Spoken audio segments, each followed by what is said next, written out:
A very good afternoon and a warm welcome back. I hope that you guys enjoyed your weekend. My name is Lirato Mabilisa, and as always, I am with my colleague Nogwazi Dlamini. Also joining me in studio is our sign language interpreter Tobile Fagutse. Very good afternoon, Nogwazi. How was your weekend? A very good afternoon to you, Lerato, and of course a very good afternoon to our viewers. My weekend was great, thank you very much. How was yours? My weekend was fantastic. I had a lot of resting, so I'm sure that I'll start off the week with energy. Yes, everyone must start the week with a lot of energy. We're hoping that everyone back at home is ready for more learning on this Monday afternoon. So what does our day look like today? Well, from 2 p.m. grade 7s until 2:30 p.m. you have science. And then from 2:30 p.m. until 3:08 p.m. the Form 3 learners have English language. And then from 3:08 p.m. until 3:45 p.m. it's mathematics for Form 3 learners. From 3:45 p.m. until 4:25 p.m. is chemistry for Form 5 learners. And then the last subject from 4:25 p.m. until 5 p.m. is English language for Form 5 learners. What does our social media look like, Nogwazi? All right, our social media as always, Mondays to Fridays. And right now at 2 p.m. we are live on YouTube and on Facebook. And of course, we do have a WhatsApp number that you guys can use to text us any questions that you might have during the lessons that you have. Right, let's get on with the show. Right up next, actually, with science for the grade 7s is Prudence Masego. Lerato will be taking you through that. We'll be right back after this.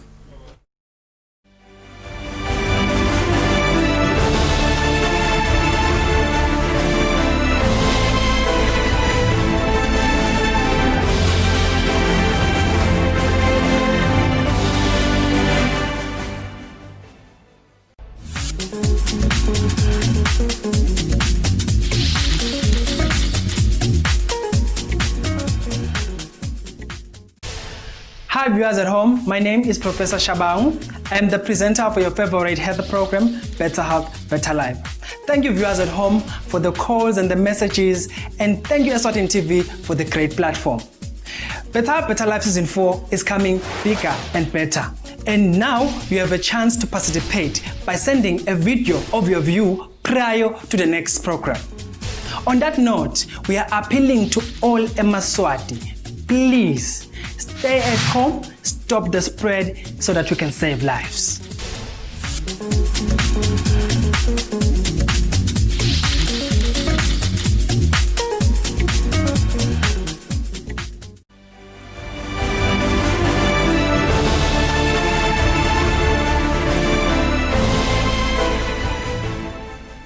Welcome back, grade 7s. This is the first subject for today, and we are learning science with Miss Prudence Masego.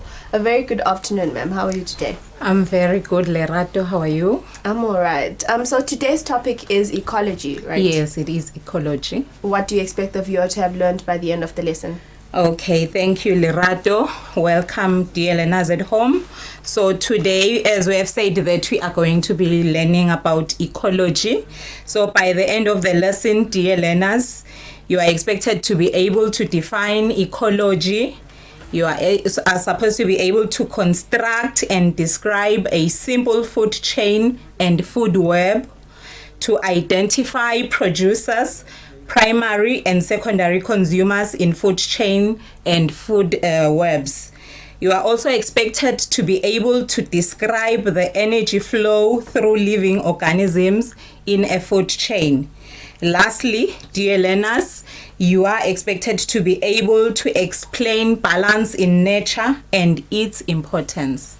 So that is what we are expected to be able to have achieved by the end of today's lesson. Okay, it sounds like it's going to be a very interesting lesson on ecology.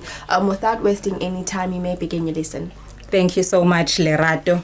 Okay, dear learners at home, today's lesson on ecology is taken from the pupils book, grade 7 pupils book, pages 68 to page 75. So that is where our lesson is today. So dear learners, let us look at the importance of learning today's lesson. So you'd remember that plants make their food through the process known as photosynthesis. So dear learners, this lesson is important because we will learn on how organisms are connected by feeding relationships. We will also learn on how these relationships help to maintain balance in an environment, dear learners. So now getting into our lesson for today, I want us to look at the picture which is now showing on the screen, dear learners. I hope you can see that there are some animals in that picture. You can also see that there is water. There is water here, and then there are plants. So these are the animals that you can see on the picture, dear learners. So now I hope you can see that we have a cow. We are seeing some egrets on the cow. Some of the egrets are on the ground. And then there is water, as I have already said. There are some plants.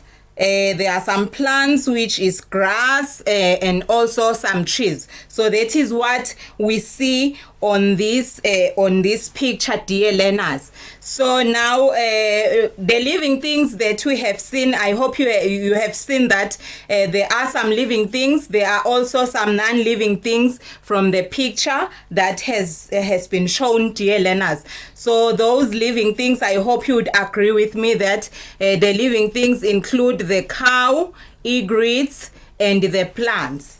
And then the non-living things that were shown on the picture, dear learners, it's water, also air. Now, dear learners, can you notice the relationship between these living things? The relationship between these living things which are shown on this picture. Remember, the living things, it's the plants, the cow, and the egrets. I hope you do notice that the cow here is feeding on the grass. It is feeding on the grass.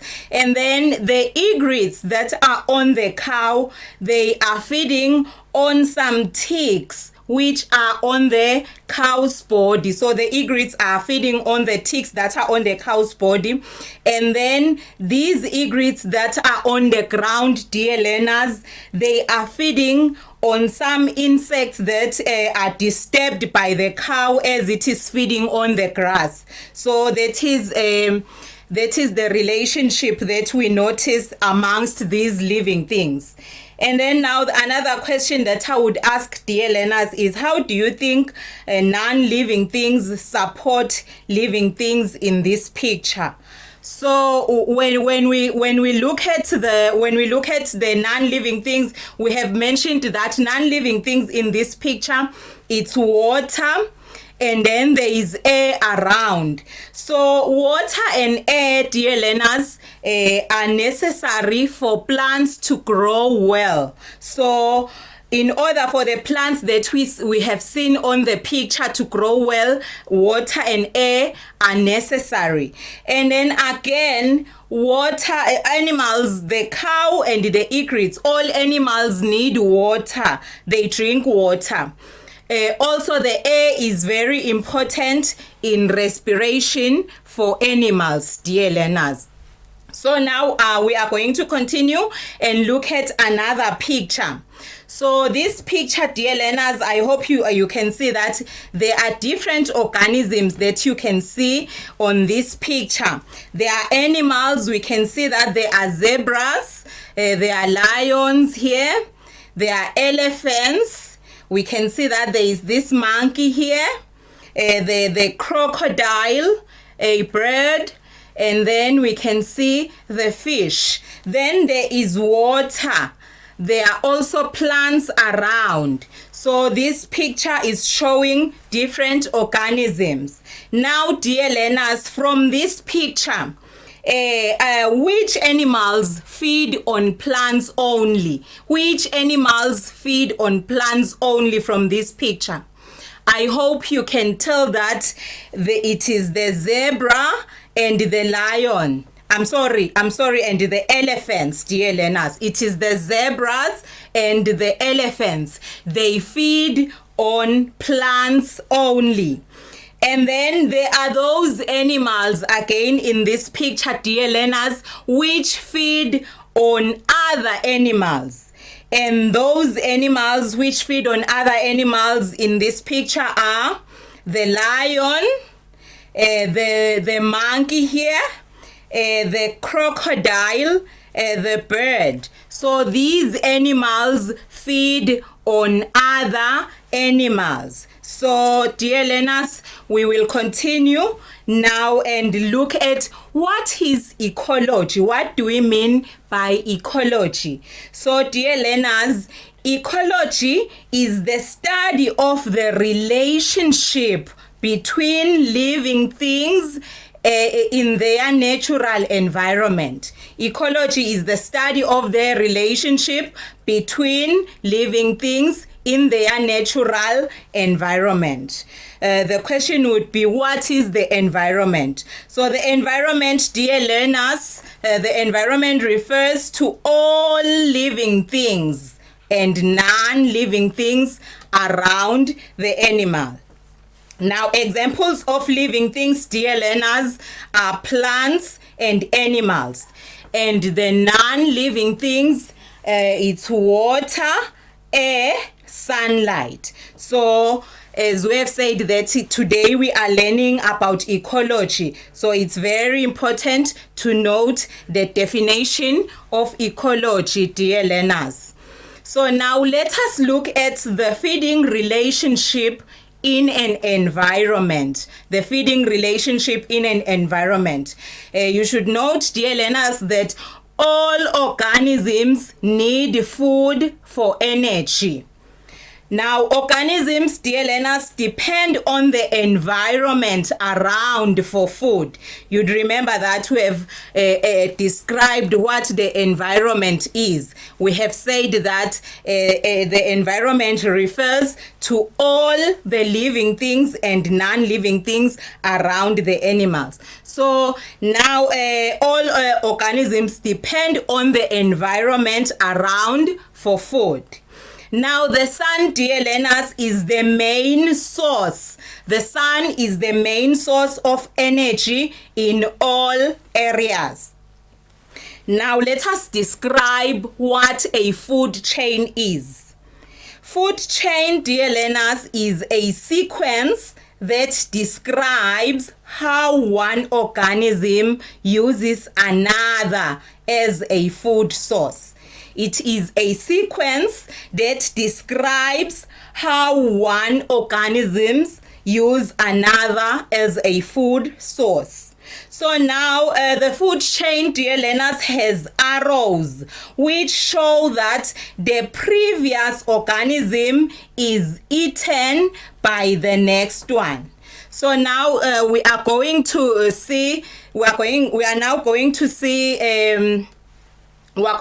examples of food chain. Remember that we have talked about arrows that are in a food chain. We have explained that those arrows show that the previous organism is eaten by the next one. So now, dear learners, we are going to see examples of food chain in our screen. So now with the first food chain that you see, I hope you can see that there is this plant, this tree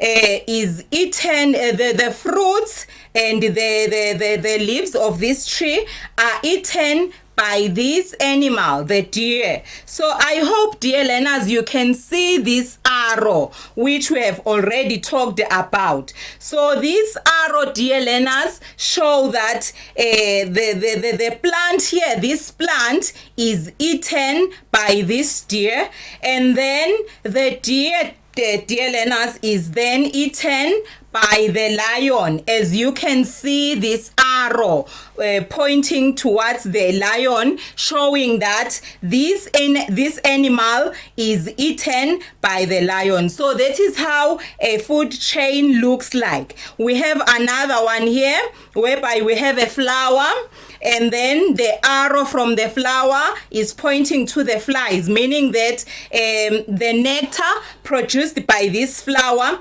is consumed by the flies, and then the flies are then eaten by the frog. Then the frog is eaten by the snake. The snake is then eaten by the eagle. So these are examples, dear learners, these are examples of food chain. Here is the third one whereby we are seeing a flower. From the flower there are small fishes, larger fish, and then the birds. So it's very important, dear learners, that as you construct your food chain, you do put those arrows to show that the previous organism is eaten by the next organism. So now let us move on, dear learners, to talk about producers and consumers in a food chain. So now, a food chain, dear learners, always starts with a plant. It always starts with a plant. As you have seen from the examples that we have here, this is a plant at the beginning. It's a plant, it's another plant. So a food chain, dear learners, always starts with a plant. Now, plants use energy from the sunlight to make their own food through the process of photosynthesis. Therefore, dear learners, plants are producers in a food chain. So, plants are producers in a food chain because they make their own food. Now, in a food chain, animals are the consumers.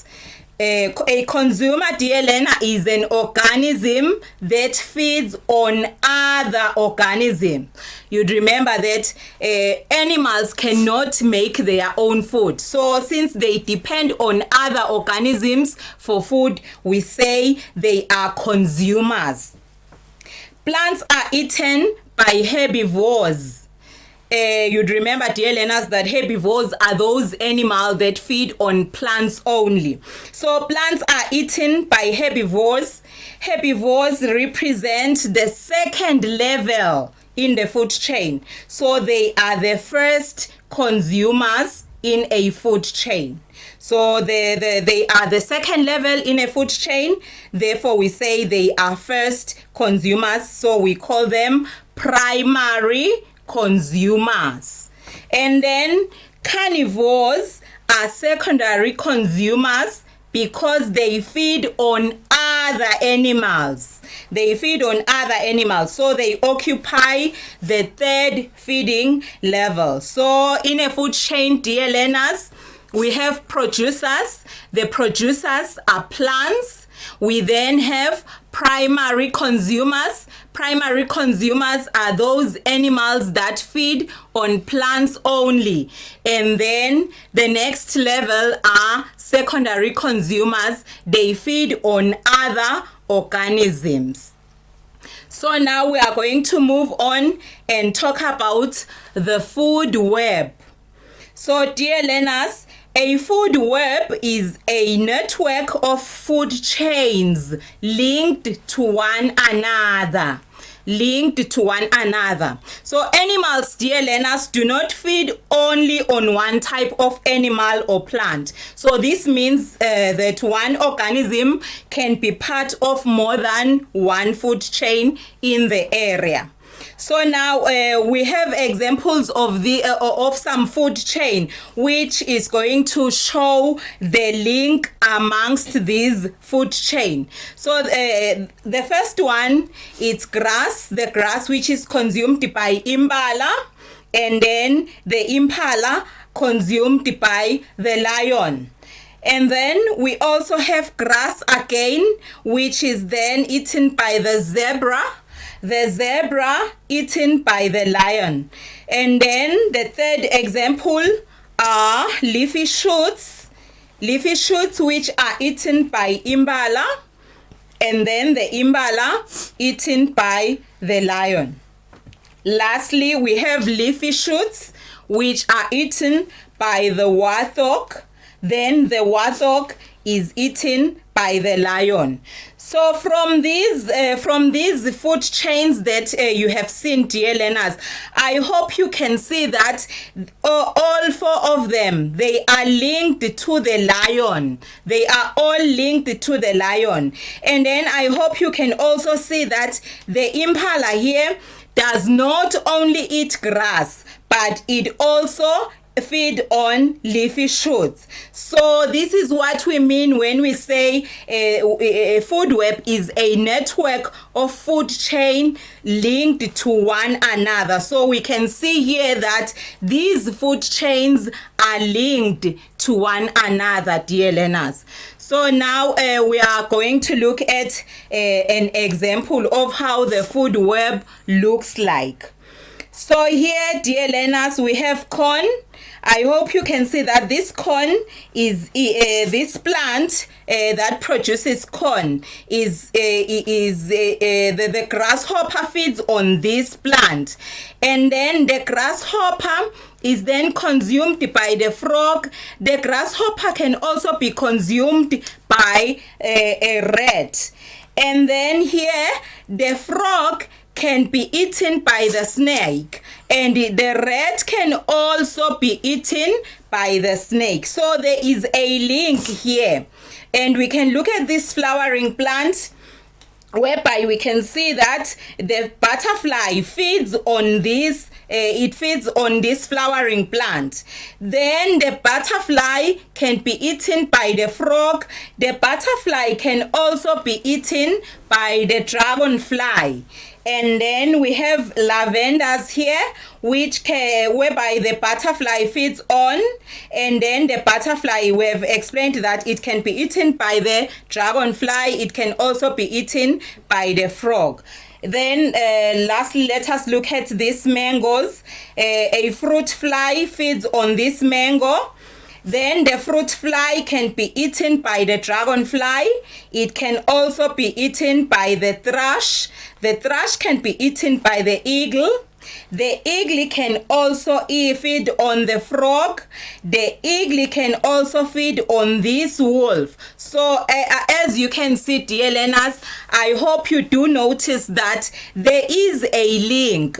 One animal, you find that one animal feeds on different types of organisms. So that is how a food web looks like, dear learners. So now we are going to continue and look at energy flow in a food chain. So the main source of energy in a food chain, dear learners, is the sun. So the solar energy is converted to chemical energy by plants through photosynthesis. Now, some of the chemical energy in the plant is used up when plants respire, grow, and reproduce. So this leads to energy wasted. So it means that the amount of energy that was absorbed is no longer the same amount. So now when the primary consumer, which are herbivores, feed on the plants, they absorb some of the chemical energy from the plants. Now the herbivores also lose some of this energy when they respire, when they grow, reproduce, move, and excrete. So, dear learners, this results in herbivores having less energy than the producers.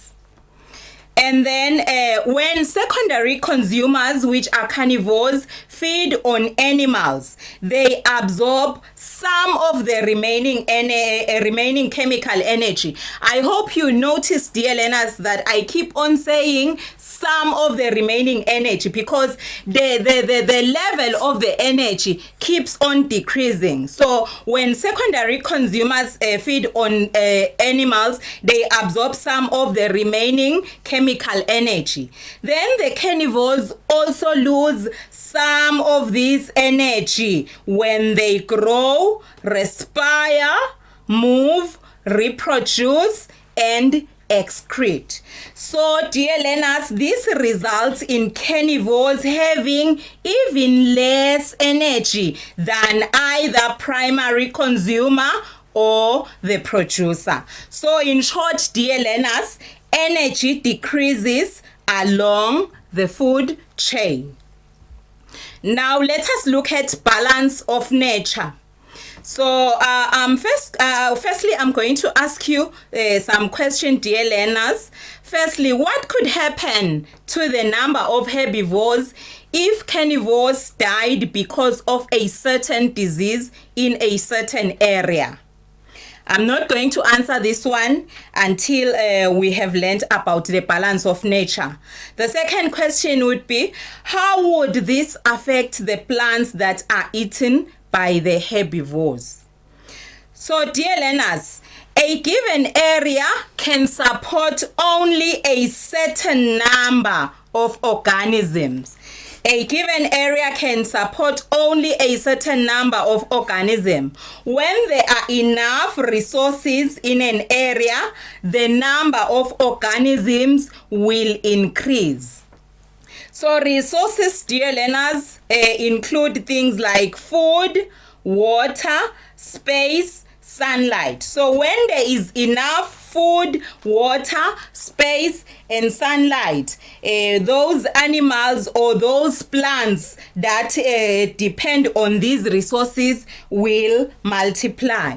So when there are too many organisms for the available resources, some organisms will die. Now, dear learners, let us get back to the question that I had asked before, whereby I said, what could happen to the number of herbivores if carnivores died because of a certain disease? I hope you agree with me, dear learners, that the number of herbivores will increase since there are no longer carnivores that are feeding on them. So the number of herbivores will increase. So the second question, dear learner, was how could this affect the plants that are eaten by the herbivores? I hope you agree with me that there will be very less plants because now there are many herbivores that are consuming the plants, and then there will be very less plants in that particular area. So that shows that it is very important, the balance in nature is very important, dear learners. So this brings us to the end of today's lesson, but we are going to look at the summary. We are now going to summarize today's lesson, dear learners. So we have learned that ecology is the study of the relationship between living organisms and their environment. We have learned that a food chain is a sequence that describe how one organism use another as a food source. A food web is a network of food chains linked to one another. Producer is an organism that makes its own food. Consumer is an organism that feeds on another organism. Primary consumer is an animal that feeds on plants. Secondary consumer is an animal that feeds on other animals.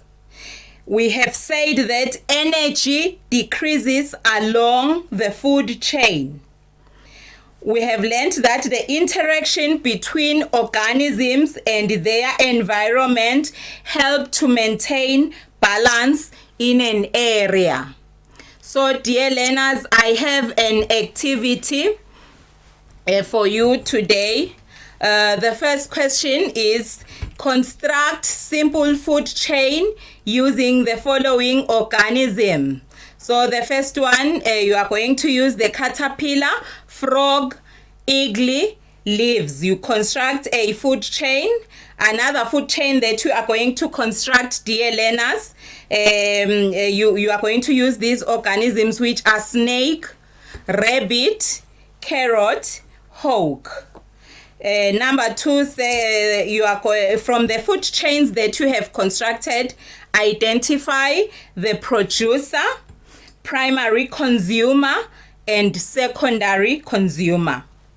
The third question, explain why the amount of energy available to a secondary consumer is less than for a primary consumer.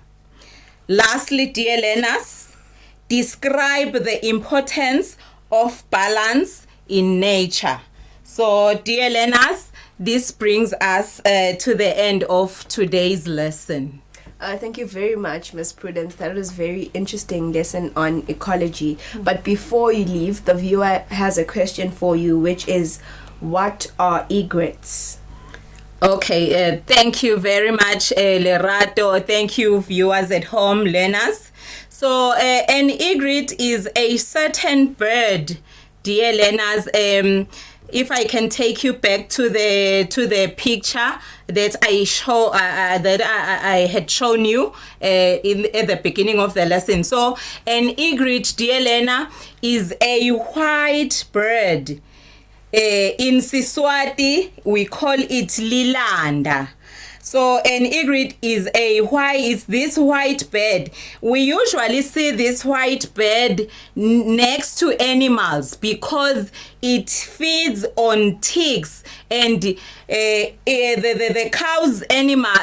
cow's body usually have these ticks on it. So the egret will always fly next to cows because it gets its food from the cow's body, since the ticks stick on the cow's body. So an egret is a white bird in Siswati known as lilanda. Okay, thank you very much, ma'am. That was very well explained. I hope that the viewer at home was answered. Up next is my colleague Nogwazi Dlamini, who is going to be presenting the next from 3 subjects. So from 3s, do not go anywhere. Nogwazi will be back with the English language teacher. So do not go anywhere. Nogwazi will be back after this infomercial.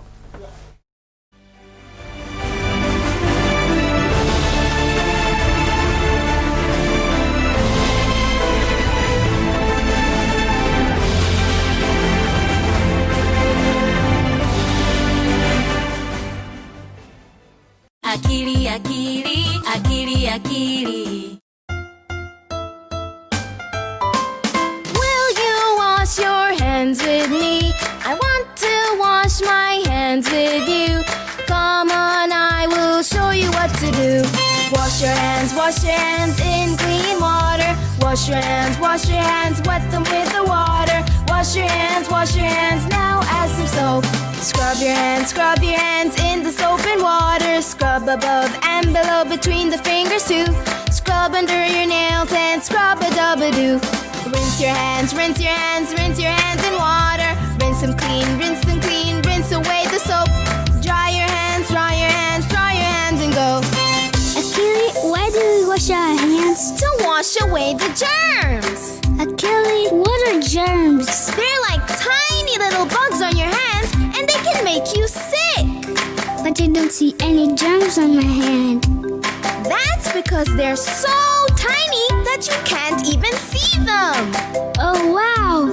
I want to wash the germs away. Will you wash your hands with me, Akili? Of course!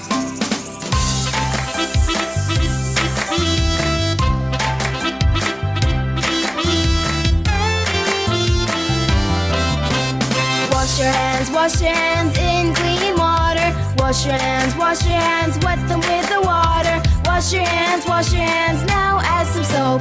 Scrub your hands in the soap and water. Scrub above and below between the fingers too. Scrub under your nails and scrub a dub-a-doo. Rinse your hands in water. Rinse them clean, rinse away the soap. Dry your hands and go. Great job, Haruma! Can you tell me the 4 things we did to wash our hands? I can try.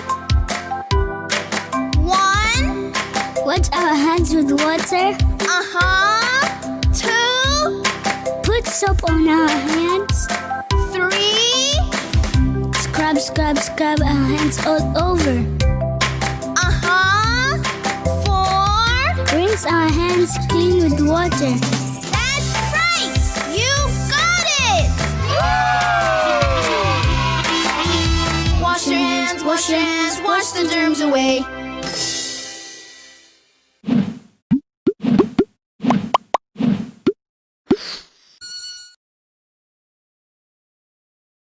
COVID-19 is an infectious disease caused by a new coronavirus introduced to humans for the first time. It is spread from person to person, mainly through the droplets produced when an infected person speaks, coughs, or sneezes. These droplets can land in the mouths or noses of people who are nearby. These droplets are too heavy to travel far in the air. They only travel approximately 1 meter and quickly settle on surfaces. This is the reason person-to-person spread is happening mainly between close contacts. The exact time that the virus can survive on surfaces is not yet known. So it is wise to clean surfaces regularly, particularly in the vicinity of people infected with COVID-19. Hands touch many surfaces, which can be contaminated with the virus. You should therefore avoid touching your eyes, nose, or mouth, since contaminated hands can transfer the virus from the surface to yourself. When coughing or sneezing, cover your mouth and nose with the bend of your elbow or use a disposable tissue. If a tissue is used, discard it immediately into a closed bin. The most effective way to prevent the spread of the new coronavirus is to clean your hands frequently with an alcohol-based hand rub or soap and water. This will eliminate the virus if it is on your hands. Stay healthy and prevent the spread of COVID-19. Why is hand washing with soap effective against COVID-19? The coronavirus is too small to see, but is covered with little spikes that stick tightly to the natural greases on your skin. It gets on your skin by someone with COVID-19 coughing or sneezing nearby you, or by you touching an unclean surface where the virus can stay active for up to several days. But washing hands thoroughly with soap for 20 seconds is highly effective against the virus. Soap loosens the grip of the virus on the skin and destroys the outer layer of the virus, pulling it apart. This means the virus loses its power to infect people. Washing your hands well with soap means you can destroy or remove the virus and wash it away before it has the chance to infect you or your family. By washing hands with soap and water, people protect themselves, their loved ones, family, and the community. By acting together, we can help stop the spread of coronavirus.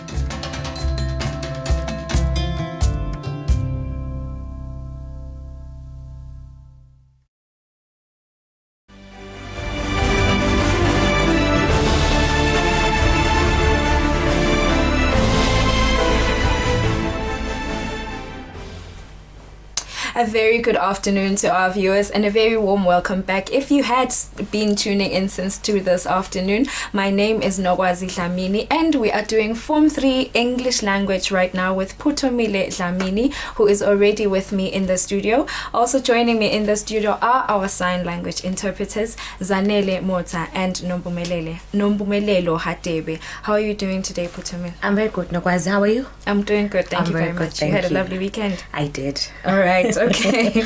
I understand today we're doing the introduction to the newspaper article. Yes. What are you expecting your Form 3 learner to have learned by the end of the lesson? I expect my Form 3 learner to actually get to understand what is a newspaper article and also differentiate it from a newspaper article, which is reporting, and a feature article. Okay. And we'll just get to understand the importance of actually looking into a feature article, which is what today's main lesson is about. Okay, all right. Putumile, you may please begin your lesson. All right, thank you so much, Nogwazi.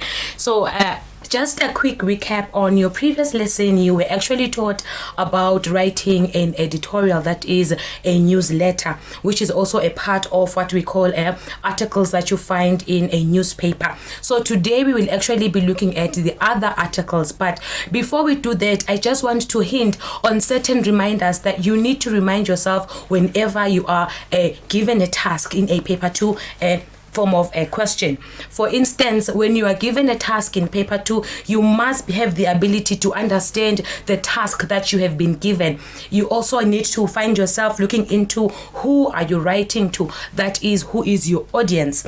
You are also supposed to understand the purpose, that why are you actually writing that piece of writing, and what is the situation that has been presented to you as you are actually writing that piece of writing.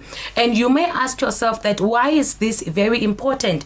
It is important because you do not want a scenario whereby you miss what you actually are supposed to be writing about, and it will also enable you to actually choose the appropriate language. I am sure you remember that Mrs. Lamine has been teaching you about a formal register and informal register. So when you actually get to understand your audience, you actually get to understand the task at hand. You will also know the type of language that you are supposed to use, and it will also enable you to also answer the question correctly, looking at all the variables, or that is everything that connects to your answer, because you want to ensure that you get the highest mark. So it is very important for you to understand the purpose, to understand the audience, to also understand the task, and also look into detail on the environment that has been presented to you. So ensure that when you are analyzing your question, you always are aware of these different variables. Now let us continue to the different types of articles. So like I said, that in your previous lesson, my dear Form 3 learner, you were actually taught about writing a letter to the editor, and it is another type of an article. I will also just look into these very two types of articles in detail, but in our lesson today we are only going to be focusing on a feature article. Why am I bringing these two type of articles here? It is because in most instances you may find that as a learner you get confused that am I supposed to actually report, or am I supposed to actually pour out my opinion or pour out my feelings about this certain subject. So this lesson will actually enable you, it will also actually help you to be able to differentiate the different types of articles. This doesn't mean that the only types of articles that are in your newspaper are these two here. Like I have mentioned, you have a feature article, you have a news article, you have editorials, you have reviews. Sometimes you will find a film review. You have different types of writings that are in a newspaper, but we will actually be looking at these in details. I will start with a feature article. Like I had said, that in today's lesson we will actually be looking into a feature article. You may be asking yourself, what is a feature article? A feature article is an article that allows you to be in depth about a specific subject or topic, meaning that this is an article that allows your voice as the person who is writing that article. You might even notice that when I will just show you a brief picture of a position of an article in our own newspaper. So it allows you as the writer to have a dominant voice, and not only that voice, but you are also allowed to give out your own feelings and your own opinions about a certain subject. So what you normally do in a feature article, you will discover that you are actually writing about something that has been shown, maybe let's say in a news article, about what is happening in the society. Something, it must be something that you find that you also feel passionate passionate about. You want people to actually get to understand more on this subject matter. Sometimes you may be writing because you want to show a different perspective about a certain subject. So in this type of an article, we actually get to hear the voice of the person who is writing. And sometimes in feature articles, you may find that they can even invite outside writers, people that are not reporters, to actually write a feature article for different reasons, which we are going to look at in detail.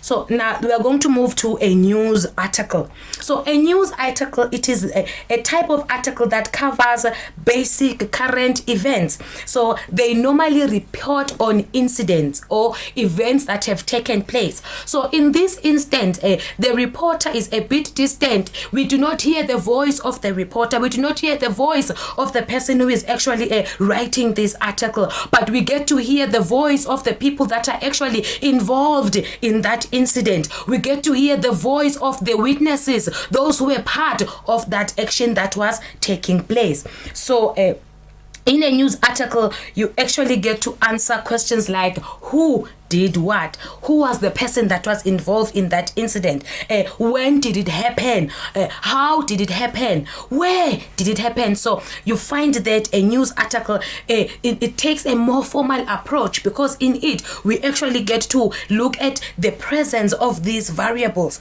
So it is very important for you to now understand the different requirements of each article. Like I said, in this article, the news article, you are given an incident. Please note, I said incident, not accident, because sometimes you may find that as learners, we always want to report on an accident, yet you can report about a certain event. You can report about a speech that maybe was delivered by His Honorable the Prime Minister. So when you are writing a news article, you are presenting events that have taken place, live events that have taken place. So it is very important that you understand that. So how do we differentiate? Like I said, a feature article, it is the voice of the person who is writing. We get to hear the opinion of the writer. We get to hear the viewpoint of the writer, that he is talking about, let's say we are going to look into cyberbullying. He is talking about cyberbullying in what angle? Why is he using this approach? So we actually get to understand the thoughts of the writer and sometimes the feelings of the writer. This type of article, like I said, you will normally notice it you know, sometimes in the newspaper, there is that section that has the letter to the editor. And then immediately before or after that, you find that there are those headings and there's a face of a writer there. It is just an example that this is a feature article, but we are actually going to be hearing the views of, let's say, it is Nosimilo Dlamini. So you'll actually sometimes see the face of the person who is actually talking or writing in this instant. So I am sure that you are able to make that demarcation. So, and let us move forward. What is the purpose of a feature article? First of all, a feature article, it is to educate us on a certain matter. So feature articles are only made, one of its effect is to enable that, let me educate the public about a certain thing. You may find that, for instance, there is a feature article about breast cancer. In that instant, the person who is writing is actually trying to educate us about breast cancer.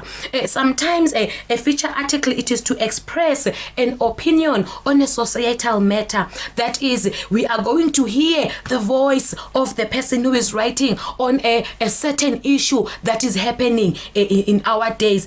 For instance, let's say this person wants to talk about, now we are dealing with COVID-19, their perspective on how we are actually dealing with the issue of COVID-19. So you are always going to find that in a feature article. So they are mostly engrossed with what is happening in our societies. And we also look into feature articles to entertain. We understand that reading a newspaper is not only just for formal news alone, but sometimes for entertainment. For instance, in our newspaper, at the sports section, you will find a feature article there. This person is actually trying to make us fall in love with the sport, to actually understand how the sport is actually going, or how the sport is actually taking place. So he is actually also entertaining us as we are reading that article.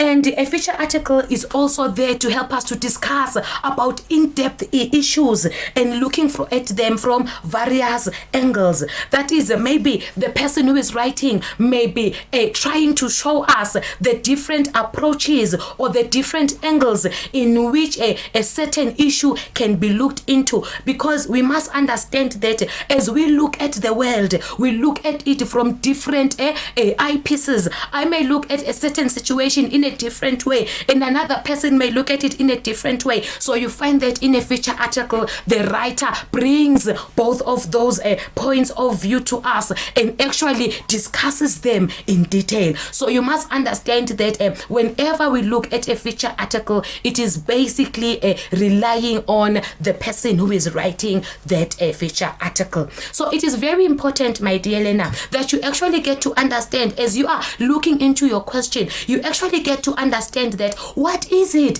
that this author is trying to bring forth. So that is why it is very important that we look into a feature article. How is the structure of a feature article? It has a headline. A headline grabs the attention of the reader. A headline is what will make people to actually want to even read your article in the first place. You know, sometimes you can open a newspaper and you keep scrolling, and then you see that one headline that will just ask you, please read me, because of the way it has been written. So it has grabbed your attention. So how do we make our headline to be much more attention grabbing? Is that it should be short. And it should hint to the reader that this is the kind of information that I am going to get here. So we always have a headline. Sometimes, like I said, that a feature article may be presenting different opinions. It is in the also in the headline where we are also going to get the opinion of the writer, that the writer is going to be talking about this from this perspective. So the headline, in as much as it is short, it allows me as the reader to actually get to understand that this is what I will be reading about, and maybe get to find out the angle at which the writer is going to be writing that article. We have a byline. A byline, it is what tells us that this is the person who is writing this feature article. For instance, you may have your headline and then your byline just at the bottom to show us that this is the person who is writing this article. Please note that this is a newspaper article and the byline is immediately after the headline. But if it was a magazine article, you are going to get the byline at the end of the article. We have the introduction. The introduction introduces the reader to the situation. The introduction introduces the reader to the situation at hand. We always introduce in different ways. So we are not going to say that just use this specific way when you are introducing, but sometimes you may bring in a definition that is maybe prominent in that situation to trying to ensure that maybe the writer gets to understand. Let's say maybe it is a certain jargon. You may try to actually unpack it in your introduction. And another way you can also introduce it is to bring out what is happening recently. It may be that recently this has been happening. We are going to see it maybe when we look into our next lesson, where we'll actually be focusing on trying to now write our own feature article. So the introduction introduces the reader to the situation at hand. It also introduces the reader to the writer's point of view. So you must note that we first hear the point of view in the title and in the headline, and we're also going to hear the point of view of the writer also in the introduction, because this is where we are actually in a way cementing the viewpoint of the person who is writing that feature article. We have the body, which is the different paragraphs that state your ideas or your points of views. These paragraphs are now actually expanding, unpacking what you are actually talking about in that feature article. But I just want to post this as a reminder, my dear Lena, that as you are writing your paragraphs, ensure that every paragraph only has and it only expands one main idea. Your paragraph should have a topic sentence which will will tell us about that idea and other supporting sentences which will now in a way elaborate on the idea that you have raised in your topic sentence. It must also have a closing a statement which now re-emphasizes the idea that is being presented in that paragraph. So just be sure that as you are talking or writing your different paragraphs, trying to expand in your different paragraphs, each paragraph carries with it one basic idea. And it also has a conclusion. In a conclusion, we do not introduce a new point, my dear Lena. You do not start thinking that now I want to put in a new point in this instant. But what you do, you may state your stance again, re-emphasize your stance again. And you may also make certain predictions that this is the prediction or this is what you think should be done in order to help the situation that you are presenting in your feature article. Let us now go through certain examples. I have done a bit of segments here and there to just exemplify for us. Our first example shows a headline, a byline, and an introduction. So we have our headline, say no to cyberbullying. So it is already giving us the viewpoint of the person who is writing this feature article. This person is against cyberbullying. So I already have an idea as the person who is going to go through whatsoever it is that is written there, that this person feels that cyberbullying should be stopped. So in this way, in this introduction, it is short. The headline is short, but it just also gives me that I will be reading about cyberbullying and the point of view of the person writing this article. He is against cyberbullying. He does not support cyberbullying. And you actually also see that he is also saying, let us say no, inviting people to actually say, let us agree that this is a horrible thing. It's horrendous. We should not allow cyberbullying to be part of our society. So we get that also in the byline. We get that in the headline. So we have the byline. I just wrote my name by Putumile Dlamini. It is just telling us that this is the person who wrote the article.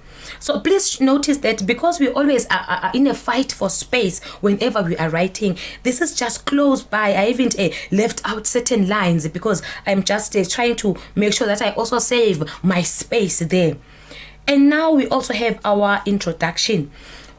In this instance, what the writer has done, he has tried to actually unpack what is cyberbullying. He has actually tried to ensure that the person who is reading this article actually gets to understand that this is what I am talking about, because it might happen that someone doesn't know what cyberbullying is and maybe they want to be part of the movement, but if you do not know what cyberbullying is, you may find yourself that you do not actually get to understand what the writer is trying to speak about here. So if the writer is now unpacking or giving us a definition of what cyberbullying is, it just opens or it gives the person who is going to be reading the article an idea of what is actually being talked about. Like I said earlier, that an introduction sort in a way gives us the situation surrounding that form of a piece of writing or that writing that will be taking place in that article. And I'm just going to read what it has been said here. It says that cyberbullying is a form of digital harassment. In this instance, the bully uses social media to shame, threaten, or to embarrass the other person. That is the definition. So now I get to understand that if I'm talking about cyberbullying, this is what is actually meant here. And it also now, we also see the stance, the opinion of the writer being re-emphasized again. He says that this is a terrible act which must come to a stop. So we got it in the heading. We also get it now also in the introduction. We were presented with the situation through a definition, and now we also get to see the re-emphasis whereby he is now saying, I'm still against this. So the person who is reading this article now will fully understand that this person says is against cyberbullying. He does not like cyberbullying. And we are going to look into the part of the body. And in this instance, I've just used one paragraph. And in this paragraph, we are just going to read through it. It says that first, I like the use there of that conjunction, which actually leads the reader to understand that this is the first point. You will find that because you have started with first, the next point you are going to say secondly, and you'll follow in addition. So in that way, the person who is reading your work is able to keep track of what you are actually, or of the direction that this talk is actually taking. So first, it is obvious that cyberbullying causes a lot of damaging effects to our teenagers. For instance, a lot of teenagers suffer from emotional problems.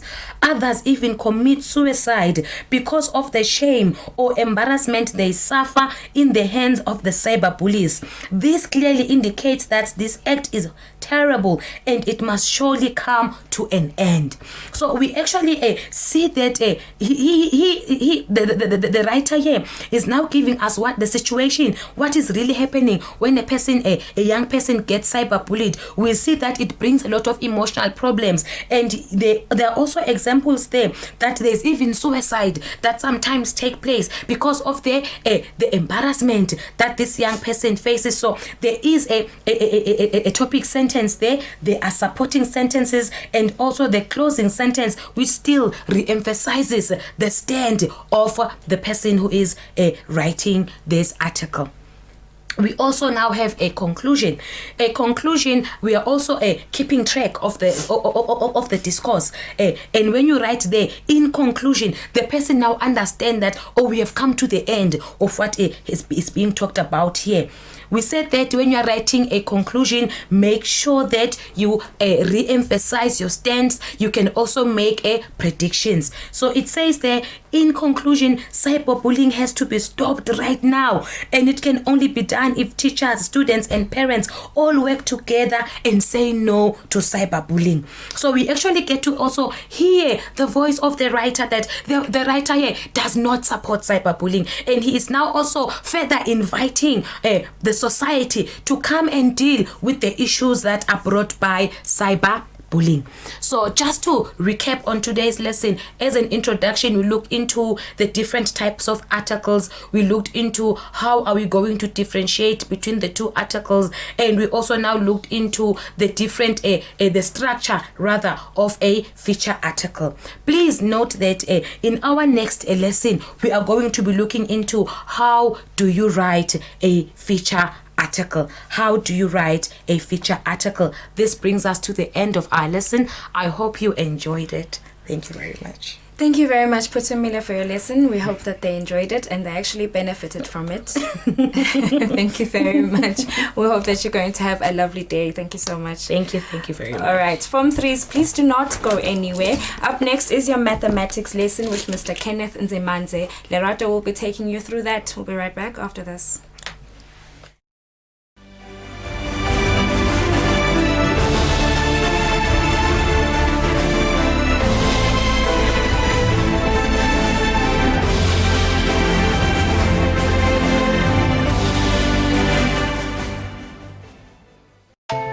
Why is hand washing with soap effective against COVID-19? The coronavirus is too small to see, but is covered with little spikes that stick tightly to the natural greases on your skin. It gets on your skin by someone with COVID-19 coughing or sneezing nearby you, or by you touching an unclean surface where the virus can stay active for up to several days. But washing hands thoroughly with soap for 20 seconds is highly effective against the virus. Soap loosens the grip of the virus on the skin and destroys the outer layer of the virus, pulling it apart. This means the virus loses its power to infect people. Washing your hands well with soap means you can destroy or remove the virus and wash it away before it has the chance to infect you or your family. By washing hands with soap and water, people protect themselves, their loved ones, family, and the community.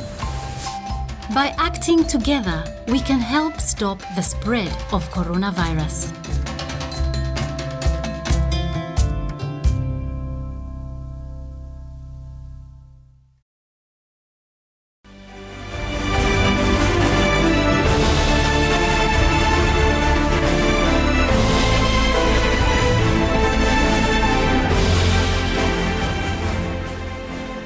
A very good afternoon from Threes. Welcome back. This is the third subject for the day and the last subject for you guys. My name is Lirato Mabilisa, and as always, I can never be alone. I am with the mathematics teacher, Mr. Kenneth Nzimanze. Also joining me in studio is our sign language interpreter, Linda Mamba.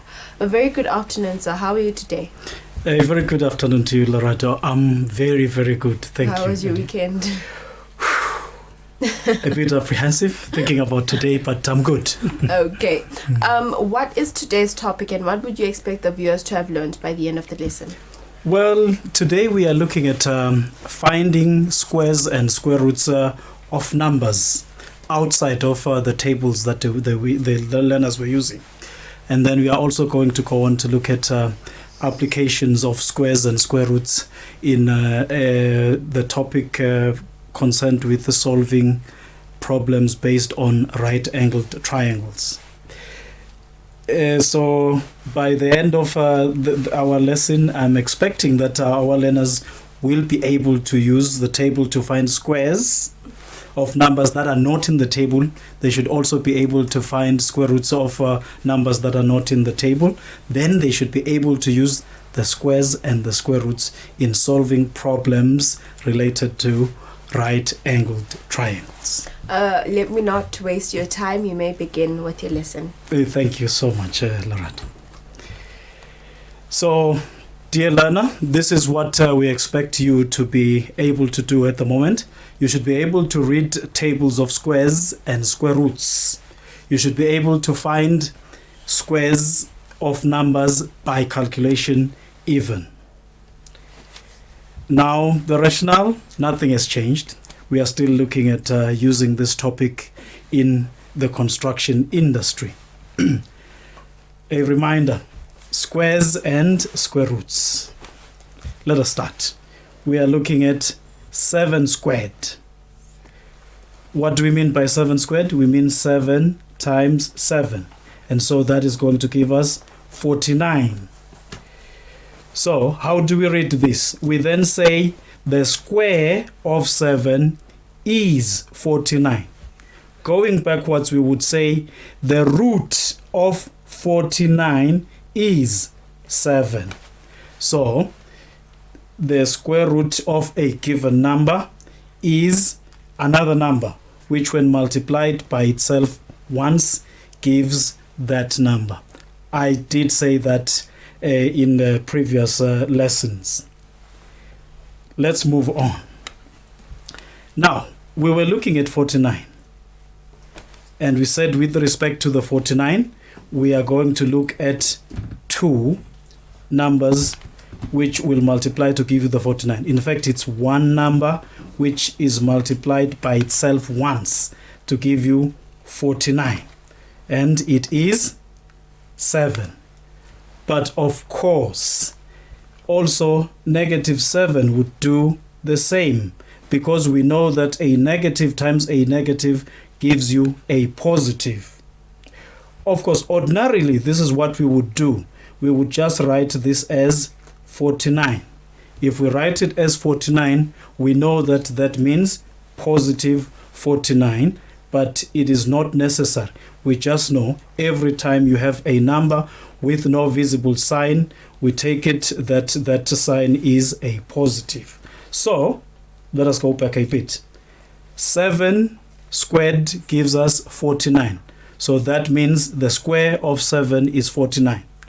And then let us start again coming from the 49 end. So 49. Now we are looking at 49. How do you get 49? You multiply 7 by 7. So we are going to say 7 is the square root of 49. Also, negative 7 is the square root of 49. Now, we looked at finding squares and square roots using 3-figure tables. That was your lesson of last week. Let us see how easy it is going to be for us to find the square of 8.47. Remember, all we need to do is go to the table. Here is our table. I don't know how good it looks to you, but remember we are doing 84.7. That is what we are trying to square. So we have to make sure that we are looking at the correct table. So in this case, it's the table of squares, not square roots, squares. So what do? We try to find 8.47. So we are going to start here and find 8.4. We don't have 8.47. And then what do we do next? We look for the 7. This is where the 7 comes from. So what we then do is we look for the intersection of the row and the column. Actually, what we are getting is this number here. That is the number we have at the intersection of those two lines. The number is, we are looking at 8.47. So this is the number. It is 71.7. So the square of 8.47 is 71.7. Let us continue. Let's see what happens next. Now, here is something that we need to also look at. Maybe let me go back a bit. There's something that I was sorry about this one. We were supposed to be finding the square of 8.47, not of 84.7. Of course, we used 8.47, but now we are being asked to find the square of 84.7. But now look at what happens now. We are running into a bit of a problem. Why? Because this number of hours here does not show here. But what can we do about that? We can put together some of the lessons that we have done before and see what we can do. So we want the square of 84.7. The examiner wants that, but you at this point don't know how to go about doing that. So what you are going to tell the examiner is, well, I don't know what that is, but I know something about the digits 8, 4, and 7. What I know about them is that in order for me to get an 84.7 from 8.47, which we have in the table, we would need to multiply the 8.47 by 10. So 84.7 is the same as 8.47 times 10. Remember this rule that you did last week? So the square of this now is obviously supposed to be the square of what we have in brackets, because 84.7 is the same as 8.47 times 10. So if we square here, we put a 2 here, we should put a 2 there as well. What do we have now? Now we go back where? We go back there and we split this. We split these according to this way of doing things. And then we are going to find that where you had an a squared, that's where you will have 8.47 squared, and then you are also going to have a 10 squared. But remember, previously we worked out the square of 8.47 and we said it is 71.7. So that one gives us 71.7. The 10 squared gives us 100. Now we go back to multiplying numbers, decimal fractions by, multiplying decimals by powers of 10. So in this case, we are going to multiply by 100 so that 71.7 will become 7170, which is the square of 84.7. Let's see what happens next. Now let us see if we could be able to work out the square roots of these numbers. We are going to start with this one. Remember, what do we need?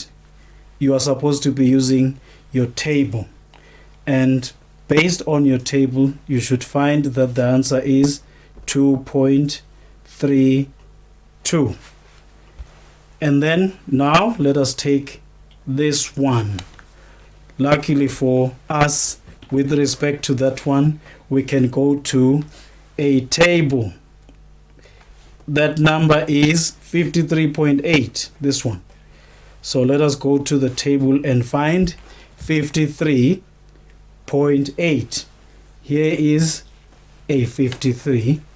Here is our 8. So these are going to meet somewhere here. So we are supposed to get an answer of 7.33. So what is that? That is the square root of that number that we were looking for. What was it, by the way? Now I've lost it. We were looking for the square root of 53.8. So it is 7.33, as you saw in the table. Here is our problem again. Now we have to deal with this number, the 538, which does not appear on the table. So what do we do? Once again, we say to the examiner, we don't know what the square root of 538 is, but we come very much prepared because we are armed with our knowledge of this, that the square root of a times b is equal to the square root of a times the square root of b. So now we know that 538 is the same as 5.38 times 100. See, if we multiply this by 100, the decimal point will move 2 places to the right and it will give us the 538. Now from here we come here now. Remember, this is 538 and it is equal to that. Now we are working out the square root of the 538. So the square root of the 538 is going to be the same as the square root of 5.38 times the square root of 100. What an easy thing to do now. Remember, we looked at the square root of 5.38 and we found it to be 2.32. But we can simply work out the square root of 100 and say that it is 10. So straight away we end up having 23.2, because on multiplying by the 10 here, the decimal point will shift 1 place to the right and we are going to have 23.2. We have used powers of 10 in this case, but we're mainly interested in using 100. We could also have used the 10 itself. Like, look at what happens here. We know that 53.8 times 10 is going to give you that. But then let us see what happens now. That would get us into a bit of a difficulty. See what happens now. When we take the square root of both sides, this is what we are going to get. The square root actually of this one. The square root of this is going to be this times that. It's going to be the square root of 53.8 times the square root of 10. We know what the square root of 53.8 is. We have just worked it out. Actually, we found it from the table. But now we have this difficult task of having to go back to our table to find the square root of 10, which is 3.16. It is 3.16, but look at how much work you would have to go through here. You now have to multiply 7.33 by 3.16 obviously you can say that this is almost giving you a 21, because 7 times 3 is 21, which is going to be close to that. But because it's 7.33 times 3.16, it's going to be a bit of work on your part, even though it's going to work. So we always have to be smart and concentrate on the figures that we can easily manipulate. Powers of 10 like 100, as we have just done. Now we look at something that is called Pythagoras rule. The writing here, it's a lot, but I'm going to select the areas that I want you to concentrate on. This is about relationship between sides of right-angled triangle. Very, very important. It doesn't work with all triangles, only right-angled triangles. So what does this say? It says, in fact, once you have your 3 sides, you have to use those sides to find the area. I'm going to try to do this. I'm going to stop talking and start doing. Look at what this is saying here. It is saying, for instance, if the side of a triangle is 5 centimeters, then the area of the square of that side will be 5 times 5. What does that mean? Let us go on to see what happens. So this is what they are saying. Imagine a situation like this. This is a right angle triangle. This is a 3, this is a 4, and that is a 5. So what they are saying here is that you have to make squares. It doesn't look like a square now. You have to make squares based on the given side, which was 3 in this case, and then make another square which is based, it doesn't look like a square again. Make another square which is based on this side being of length 4, which means this is going to be 4, that is 4, everything is 4. It's a square like that. This one is 3, 3, 3, everything. And then you are also going to have another square, which doesn't look like a square in my case.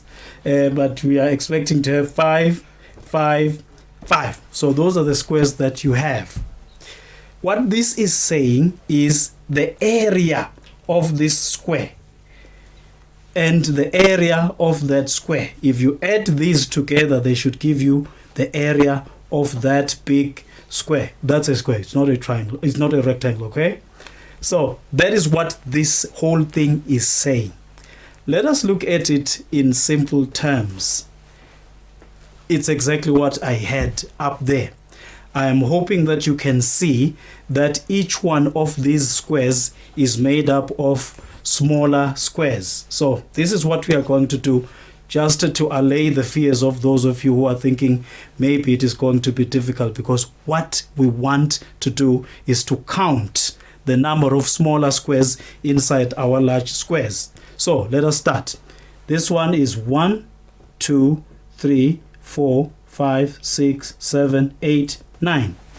We have 9 squares there, 9 small squares inside that square.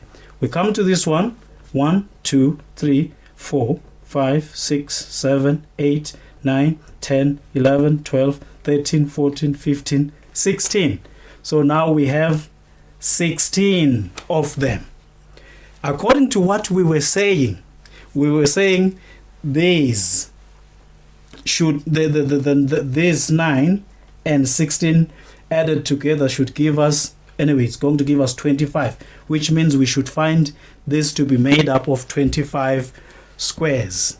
But now I know some of you are already thinking to themselves that this is going to be a difficult task. It is not. Look at how I'm going to do it. This is how I'm going to approach it. Think of this as a rectangle now. So let us count how many squares you have inside that rectangle. You are going to have 1, 2, 3, 4, 5, 6, 7, 8, 9, 10, 11, 12.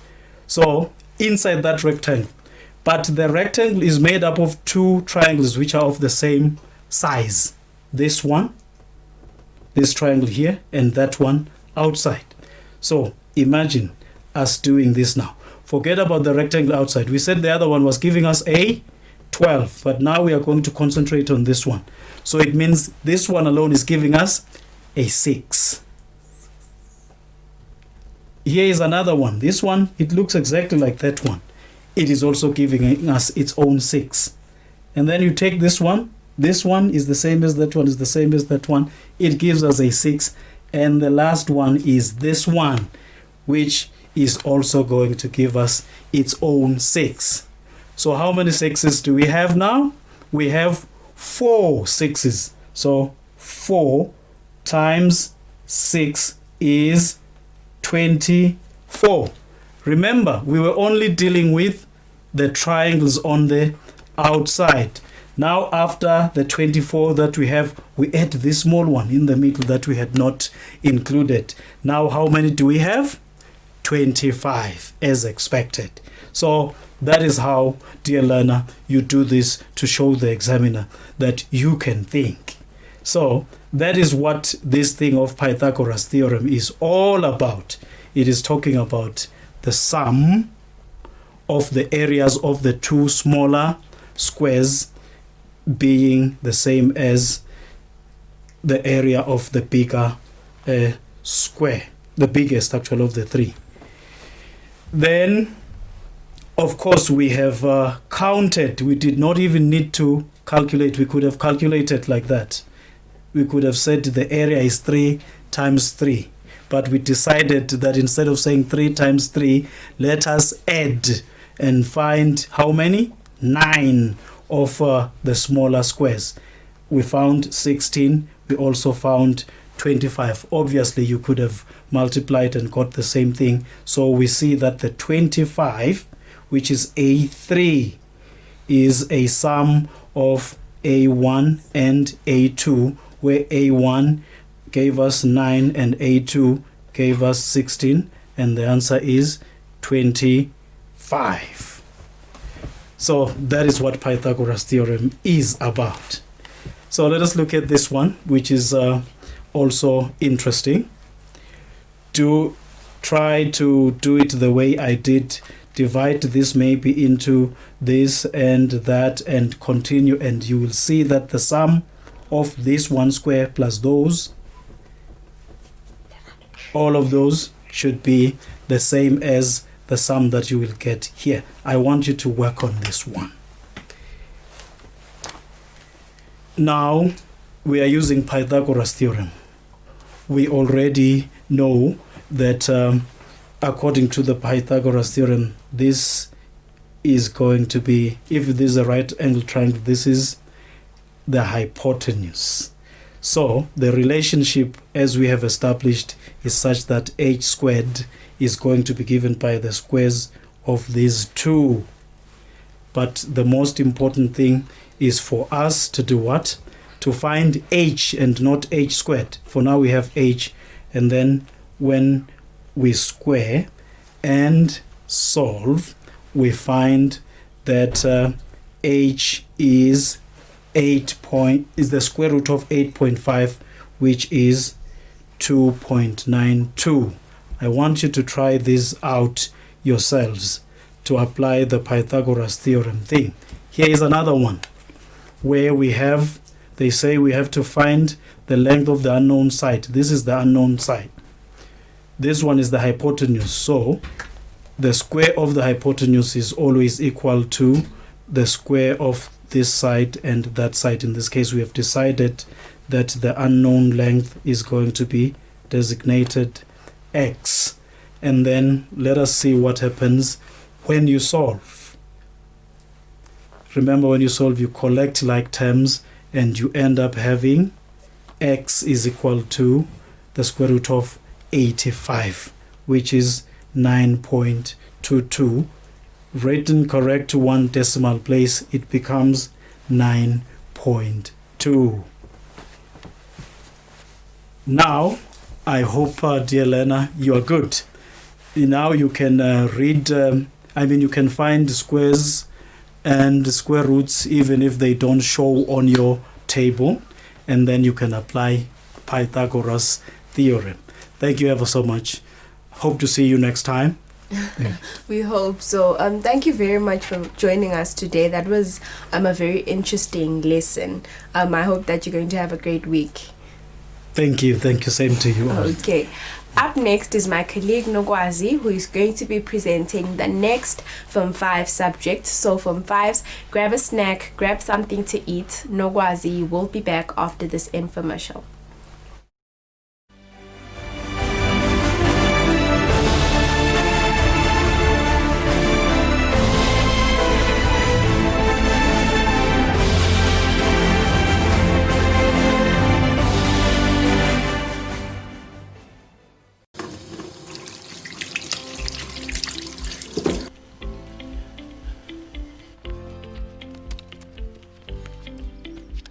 Litiko letempilo kweselixwayisile ngesifo lesivelile kulamalanga i-coronavirus COVID-19 bagcizelela kakhulu ukuhlendeka kwetandla lokumcoka ukuthi itandla digezwe nawugeza tandla ke bashilo ukuthi digeze lokungenani ama-seconds lam-20 ngemanti lagijimako lanesifo lokunye ke basixwayise ngawo ukuthi latingalweni lingahlala leligciwane ukuthi ngakuthi letingalo nato utiwashe ungashintshi itandla kuphela for 20 seconds nalamkhathi sinetandla ugeze nakhona litawufa ligciwane kanjalo. Ngiyanicela ma-loyal viewers, gezani itandla, nihlale ekhaya, nihlale niphephile, sitayinqobe i-COVID-19. Now, from the moment it was announced that there will be no sporting activities due to the ongoing COVID-19, we all felt that. But imagine how much work you can do in your house just using your chair. It could be anything you have in your house. Take a look at this. From my own chair, I'm able to exercise 30 minutes per day, from biceps to triceps to my abs. But what are you waiting for? It is doable, it is possible. I'm able to do all the work. No matter how much time it will take me, I will stay active. Now, if you're a soccer player, an athlete, a gym instructor, anyone who loves exercising, use this time. It is doable in the house, in your own time. Stay safe. Together, we'll win this war.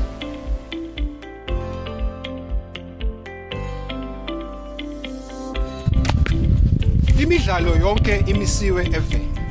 Hlala ekhaya utivikele kulesifo i-COVID-19. Lokumcoka ukuthi uhlale ekhaya. Sitawudlala imidlalo uhulumende sekazivumele. Kulesikhathi lapho khona umhlaba ula nemkhuhlane i-coronavirus, uhulumende kwakuleli ucele wona eMaswati ukuthi akahlale ekhaya alandele imihiso nemihambo yenhlangano yomhlaba emhlabeni. Kanike ngabe mbukeli ukuthi ngakala ukuthi uphume uye ekhaya ngoba ke uye emsebentini. Hlala ukufake i-face mask. Kanike ngabe kubita ukuthi ukhwehlelela emkhonweni. Sitawubonana mbukeli mayibuya tona temidlalo ngabe sitawulandzela tona tinqumo ta hulumende. Stay home, stay safe. So lokukhutsatwa kona ke ukuthi hlala ekhaya uhlanzekile ugeze tandla. Keep fit, stay home. Ungayi ngaphandle kuyodlala imidlalo. Hlala ugqoke i-face mask.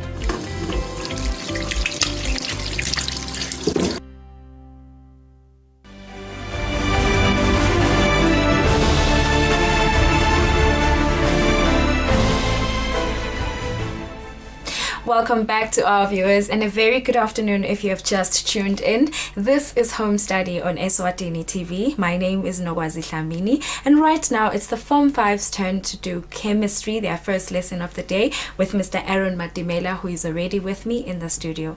How are you doing, Mr. Matimela?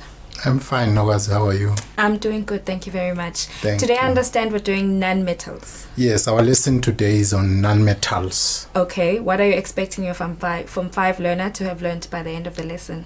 Well, I'm expecting my learners to have learned about a very valuable resource called air. Okay. And its components. Okay. And how human activities impact this resource, unfortunately negatively most of the time, which brings up problems to human life. Okay. Yes. All right.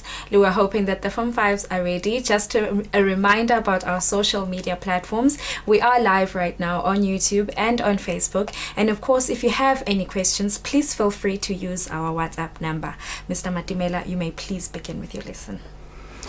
Okay, thank you very much. And viewers at home, please be welcome as you welcome me also, that we may have this lesson together. Our lesson today, like we have already said, is on nonmetals. Nonmetals are just a group or class of substances. You know that elements, as they are shown in a periodic table, they are generally classified into metals and non-metals. So today we are going to look at compounds that are made up of these non-metals and how these compounds impact our environment and human life. To begin our lesson, we'll start with why it is important to learn a lesson on such compounds. Now, it is important because air, for example, which is central into our lesson, air is the gases that are in air, they are essential for our survival. You know that we cannot live without air. Now, the oxygen in the air keeps humans and animals alive. The nitrogen in the air prevents the atmosphere from exploding in combustions. Also, the understanding of air will make us to reduce human activities that have impacted, that have an impact to global warming. So I hope you will enjoy the lesson. Well, you know that for the purposes of examinations, there are specific objectives that we must focus on in this lesson. Now, there are about 5 for today's lesson. Well, the first one is that you should be able to describe the volume composition of air. You have to know of how much of the components of air in their volume in the whole mixture.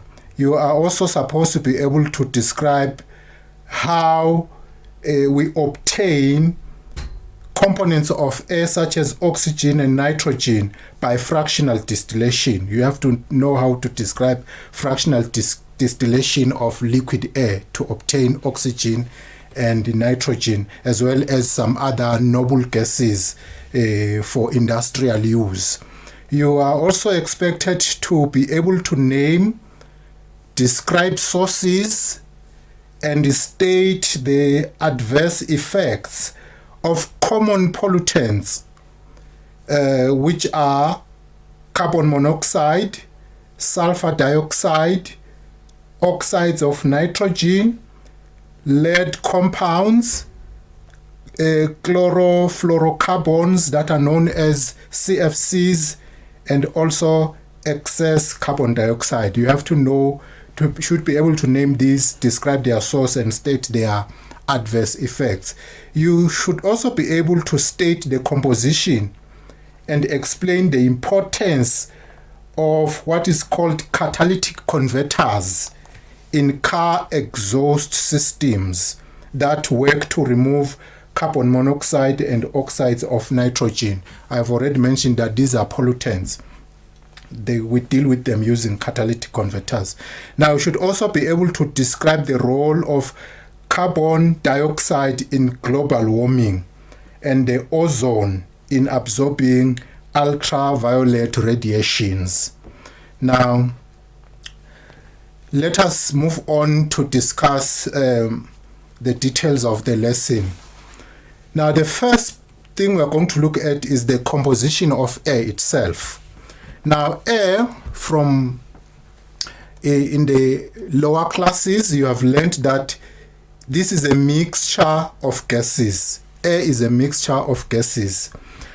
And like all mixtures, its composition varies, particularly in industrial areas where pollutants such as carbon monoxide and sulfur dioxide are likely to be given out compared to rural areas. So the composition of air in an urban area and also in an industrial area is a bit different from that one in a rural area. This is because of the pollutants that are common in industrial areas and the urban areas.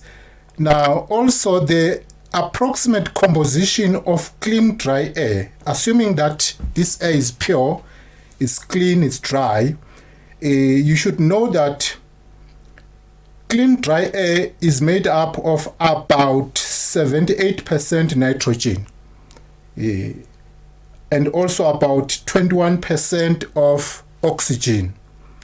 That makes 99%. And then the 1% to make it 100% is mainly argon and a liquid carbon dioxide, water vapor, and some other noble gases that come in very small amounts. So these gases make up what we call air in these volumes that I have mentioned. Now, let us move on to look at how the components of air can be separated, because some of these gases in the air, they are of great demand to industrial processes and uses. For example, the oxygen, the nitrogen. It therefore becomes necessary to extract them from the air. Now, this is possible by fractional distillation of the air. For us to get the components of air, we extract them by fractional distillation of the air, because these gases have different boiling points. They have different boiling points, so it's possible to separate them by fractional distillation.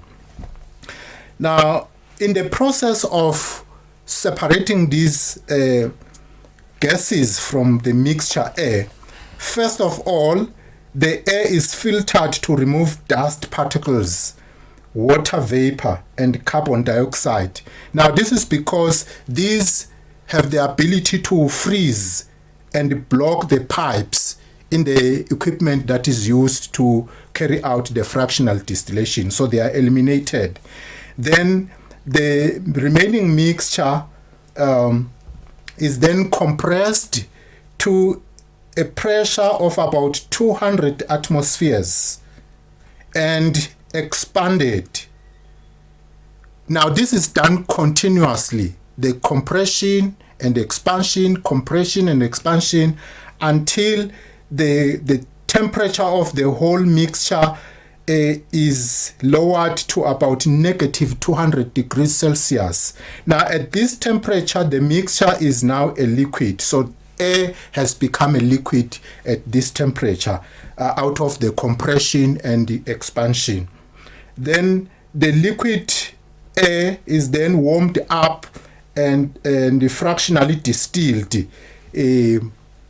As fractional distillation is carried out, the nitrogen and the oxygen, as well as the noble gases, are then separated for different uses.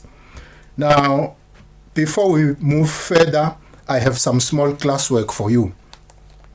Now, you are likely to come across questions like these ones in an examination, where you are asked a question like the one I have here. It says, air is a mixture of gases.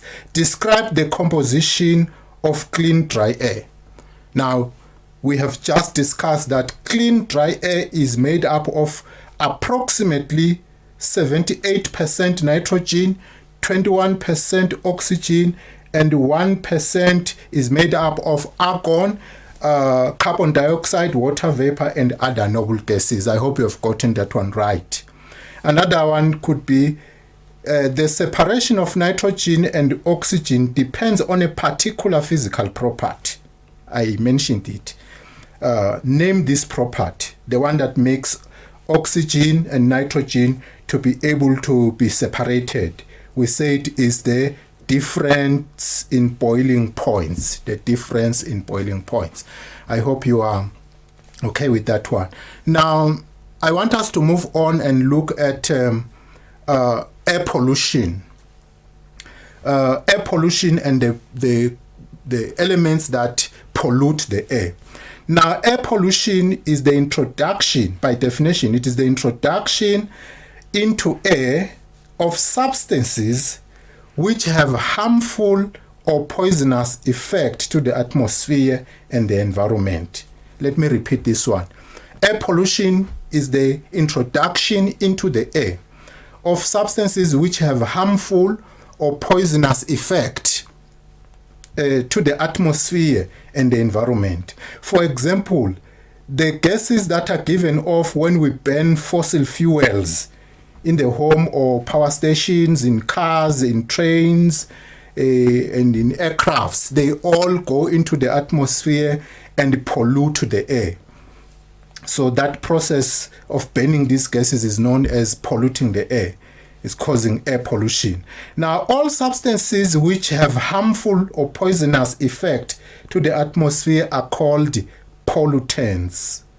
Pollutants. These are substances that have harmful or poisonous effect to the atmosphere. Now, air pollutants have adverse effects to humans and the ecosystem. This is the problem with air pollutants. They have great effect to humans and the ecosystem. Now we are going to look at some common pollutants that are very problematic and their sources. Now my table here is summarizing the pollutants, how they are formed and how they affect humans. Now the first common pollutant is carbon monoxide. Now, carbon monoxide is the gas that forms when carbon compounds in fossil fuels burn in limited supply of oxygen. When you burn fossil fuels in liquid air or limited oxygen, the result is carbon monoxide.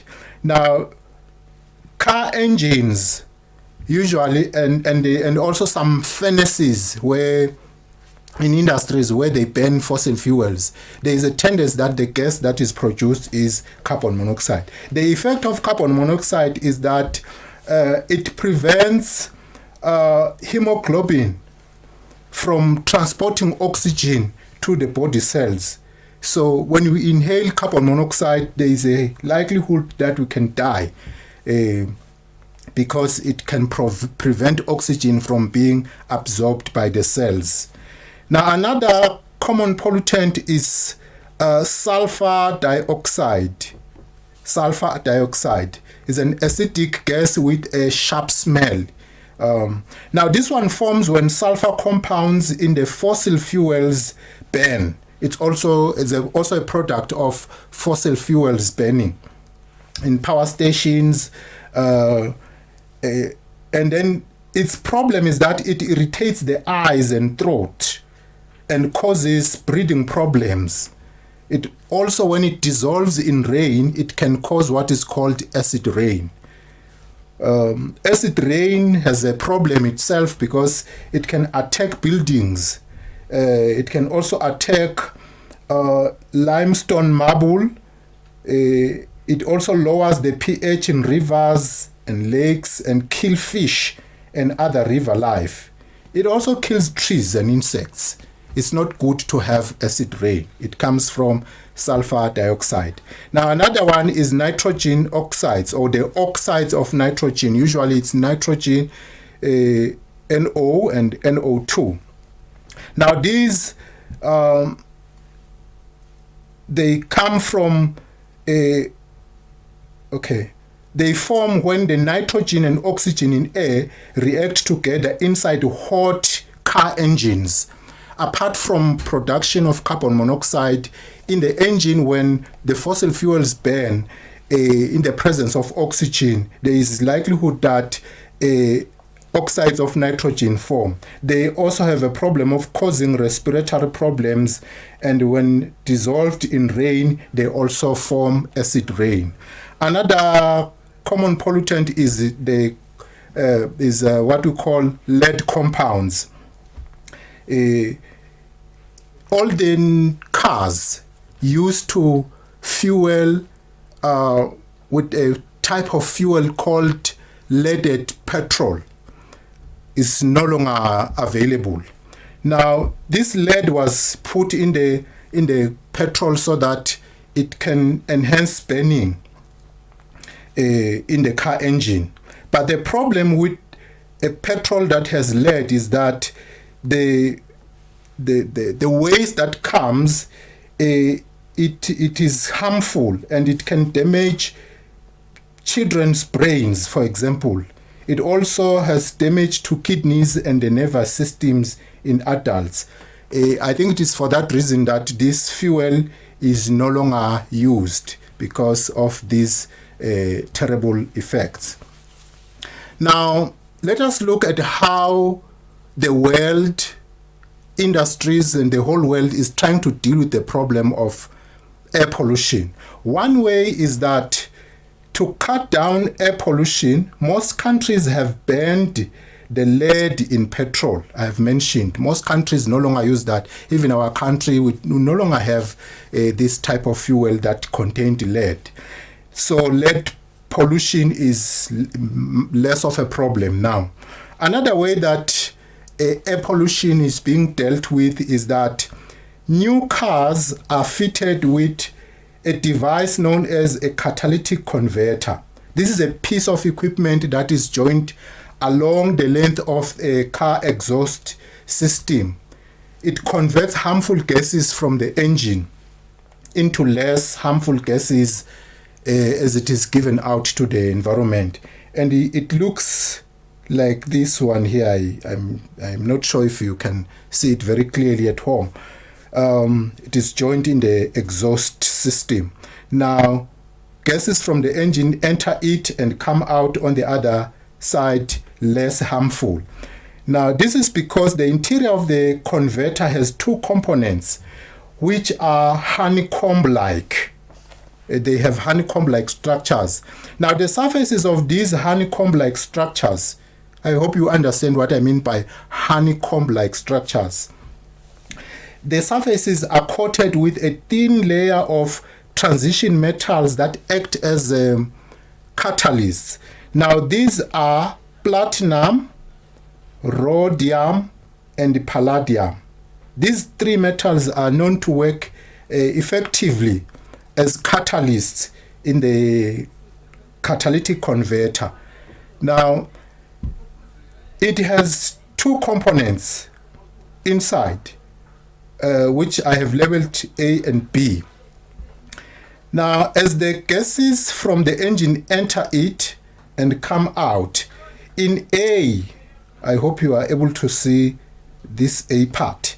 In A, the harmful oxides of nitrogen are reduced to less harmful nitrogen gas and oxygen gas. So A part deals with the harmful gases that are oxides of nitrogen to reduce them into less harmful gases, nitrogen and oxygen, according to this equation here. And then the other part B, this one deals with carbon monoxide, because these two gases come from the engine. So B deals with carbon monoxide, whereby it oxidizes the carbon monoxide, which is a harmful gas, to a less harmful gas called carbon dioxide. Carbon dioxide is less harmful to carbon monoxide. Now, oxidation is the extinction of oxygen. So the carbon monoxide is supplied with oxygen. This oxygen is the one that comes from part A, where the oxides of nitrogen were reduced to nitrogen and oxygen. So that oxygen goes to part B to oxidize carbon monoxide so that it comes out as carbon dioxide, which is a less harmful gas. Now, let us also look at another issue that air pollution touches around. Now, we all know that the earth receives energy from the sun. Now, some of this energy that is coming from the sun is absorbed by the earth to warm the earth for processes that are important on the earth, like photosynthesis. But some of this energy is reflected back and out to space. Naturally, these gases, the gases in the atmosphere, they work to prevent the energy that is absorbed by the earth from being lost before heating up the earth. So naturally, there is a system that works to trap these gases and allow them to trap the heat to allow it to warm the earth before it escapes. Now, this is what is called natural greenhouse effect. It's a good phenomenon, it's a good thing. But then the gases that, before we talk of the side effect of the greenhouse effect, now I have to mention that the gases that absorb the heat energy before it can be lost to space are called greenhouse gases. So greenhouse gases are those gases that work to trap heat to warm the earth, heat energy. Now, major greenhouse gases are water vapor, carbon dioxide, methane, nitrous oxide, the chlorofluorocarbons, which are called the CFCs, and the ozone. These make up what we call greenhouse gases. Now, human activities, they tend to alter this natural system of warming up the earth by generating excess carbon dioxide. When humans burn fossil fuels, then there is a tendency to have excess carbon dioxide in the atmosphere. Now, this one will lead to what we call enhanced greenhouse effect. That is, the greenhouse effect we will have now, though, will actually be more than we naturally should have. Now, this enhanced greenhouse effect tends to increase the amount of energy that is trapped in the earth's surface, consequently leading to climate change such as global warming. I hope you have gotten that one very right. Now, another very important gas in the atmosphere that works to benefit humans is what is called the ozone. Is a kind of oxygen that is made up of 3 atoms. It is a layer of oxygen in the atmosphere about 19 to 30 kilometers above the earth. As the earth receives energy from the sun, it comes in the form of ultraviolet radiations. Now, these ultraviolet radiations come in different forms. There are those with shorter wavelengths, there are those with medium wavelengths, and then there are those with longer wavelengths. Now, the ones with shorter wavelengths are problematic because those are harmful to human life. Now, the work of the ozone is to shield the earth from the harm of these short wave ultraviolet radiation. So the work of the ozone is to shield the earth from the harm of shortwave ultraviolet radiations. However, the ozone has been found to be depleted. It has been found to have holes now. Human activities have caused holes.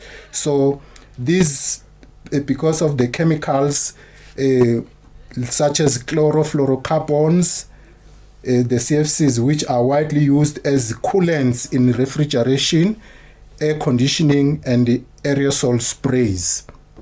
They are very damaging to the atmosphere, especially the ozone. Now, before I conclude my lesson, I have a small homework for you, my dear learner at home. Please get closer and take these questions to practice. Question 1 says, carbon monoxide is an atmospheric pollutant. A, suggest a source of carbon monoxide and explain how it is formed. You'll get 2 marks for that one. B, state an adverse effect of carbon monoxide on health. I hope you've gotten that one. Number 2, chlorofluorocarbons, which are CFCs, are carbon compounds found in aerosol sprays. The use of these aerosol sprays can lead to depletion of the ozone layer. Describe the importance of the ozone layer to life on Earth. describe the importance of the ozone layer to life on Earth. I hope you will be faithful to do these questions and benefit a lot. Now, I want to end this lesson at this point in time by going through what we have benefited from this lesson. Now, in this lesson, we have established that air is a mixture of gases, nitrogen, oxygen, argon, and small amounts of carbon dioxide, water vapor, and other noble gases. We have also established that the components of the air mixture can be separated by fractional distillation of liquefied air. Air pollution, we have said, is the introduction into the air of substances which have harmful or poisonous effects to the atmosphere and the environment. We have also established that common air pollutants that are of great concern to us is carbon monoxide, sulfur dioxide, oxides of nitrogen, lead compounds, chlorofluorocarbons or CFCs, and excess carbon dioxide. We have also established that as means to cut down on air pollution, most countries have banned lead in petrol, the use of lead in petrol. We have also established that the exhaust of new cars are fitted with catalytic converters that deal with the pollutants that come from a car engine before it gets to the atmosphere.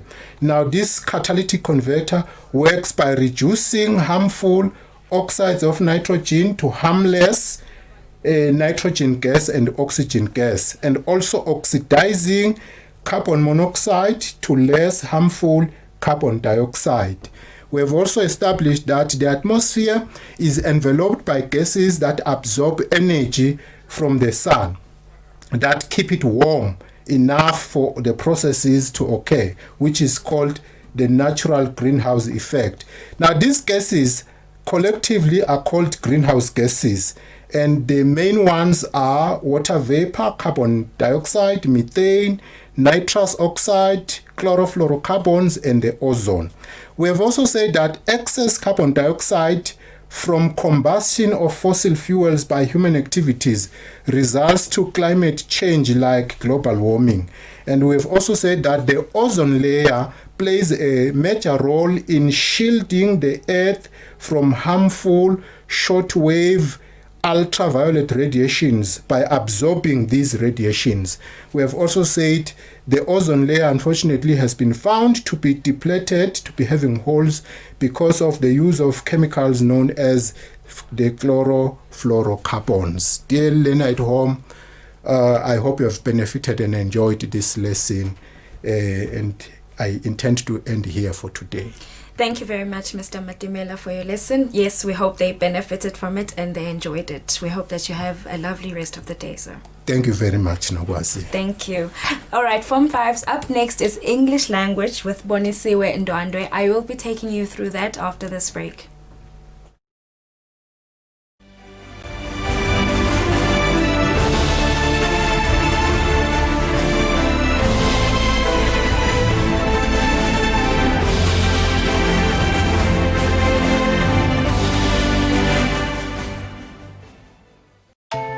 Why is hand washing with soap effective against COVID-19?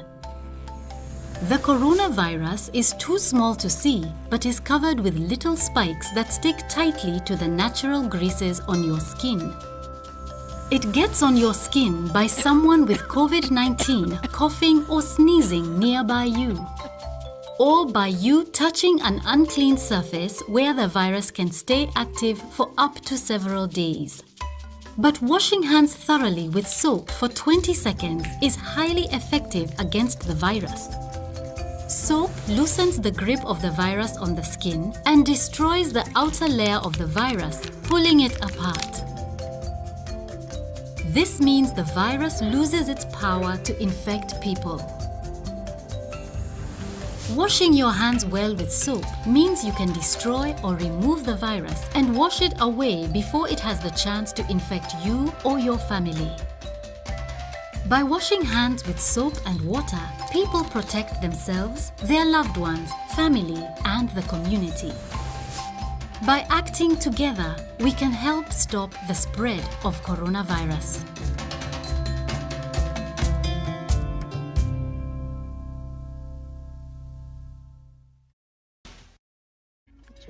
In the Kingdom of Eswatini, we learn from home because of the COVID-19 pandemic, through social media platforms and television.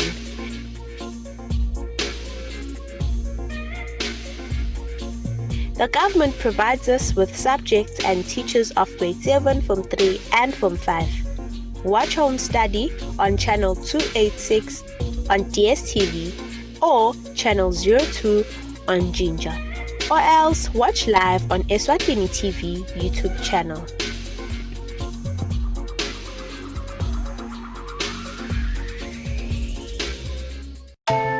Why is hand washing with soap effective against COVID-19? The coronavirus is too small to see, but is covered with little spikes that stick tightly to the natural greases on your skin. It gets on your skin by someone with COVID-19 coughing or sneezing nearby you, or by you touching an unclean surface where the virus can stay active for up to several days. But washing hands thoroughly with soap for 20 seconds is highly effective against the virus. Soap loosens the grip of the virus on the skin and destroys the outer layer of the virus, pulling it apart. This means the virus loses its power to infect people. Washing your hands well with soap means you can destroy or remove the virus and wash it away before it has the chance to infect you or your family. By washing hands with soap and water, people protect themselves, their loved ones, family, and the community. By acting together, we can help stop the spread of coronavirus.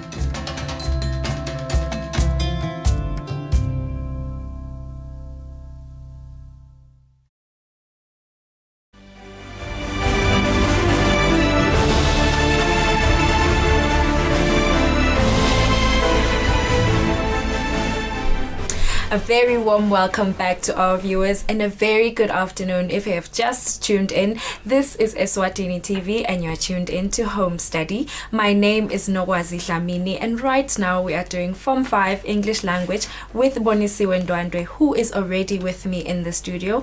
Also joining me in the studio is our sign language interpreter, Nombumelelo Hadebe. How are you doing, Bonisiwe? I'm okay, Nogwazi. How are you? I'm doing well, thank you very much. You had a lovely weekend, I hope. Of course I did, my dear. Okay, thank you. cool. Hope the same with you. I had a beautiful weekend, thank you. Today we're doing the introduction to a diary entry. Yes, that's true. Okay, what are you expecting the learner to have learned by the end of the lesson? Okay, I expect my learner to be able to define a diary and to also note the elements that are at play in writing a diary entry. Okay, all right. Form 5s, I hope you are ready for your lesson. And of course, just another friendly reminder, we are live right now on YouTube and on Facebook. And if you have any relevant questions that you want to ask our teachers during the lesson, please feel free to use our WhatsApp number. Bonisiwe, you may please begin with your lesson. Okay, thank you so much, Nogwazi, and welcome my dear learner once again today to our lesson, which is an introduction to a diary entry. Before we move on with our lesson, my dear learner, I want us to note these few things, that in every piece of writing, especially in exercise 1 and 2 of paper 2, it is of essence, my dear learner, that you always keep the following in mind. Number 1, it is the awareness of purpose. That is the reason why do you write the piece of writing that you are writing. Anybody, before they write, they must answer this question: why am I writing this piece of writing? That is the awareness of purpose. You must keep it at the back of your mind. And again, there is the awareness of audience. Audience, of course, we know, my dear learner, that it is referring to who you are writing to. Who is your target group? And once again, as a reminder, the audience, being aware of the audience, my dear learner, informs the register that you are expected to use. We know, of course, that there is informal register and there is also formal register. So if you are aware of the audience, of the people that you are writing to, or of the person that you are writing to, of course, the register is going to be determined there. You are going to know which register to use, because, my dear learner, you know that when you are writing to a friend, it is going to be different when you are writing maybe to the principal of the school, and that is determined by your awareness of the audience.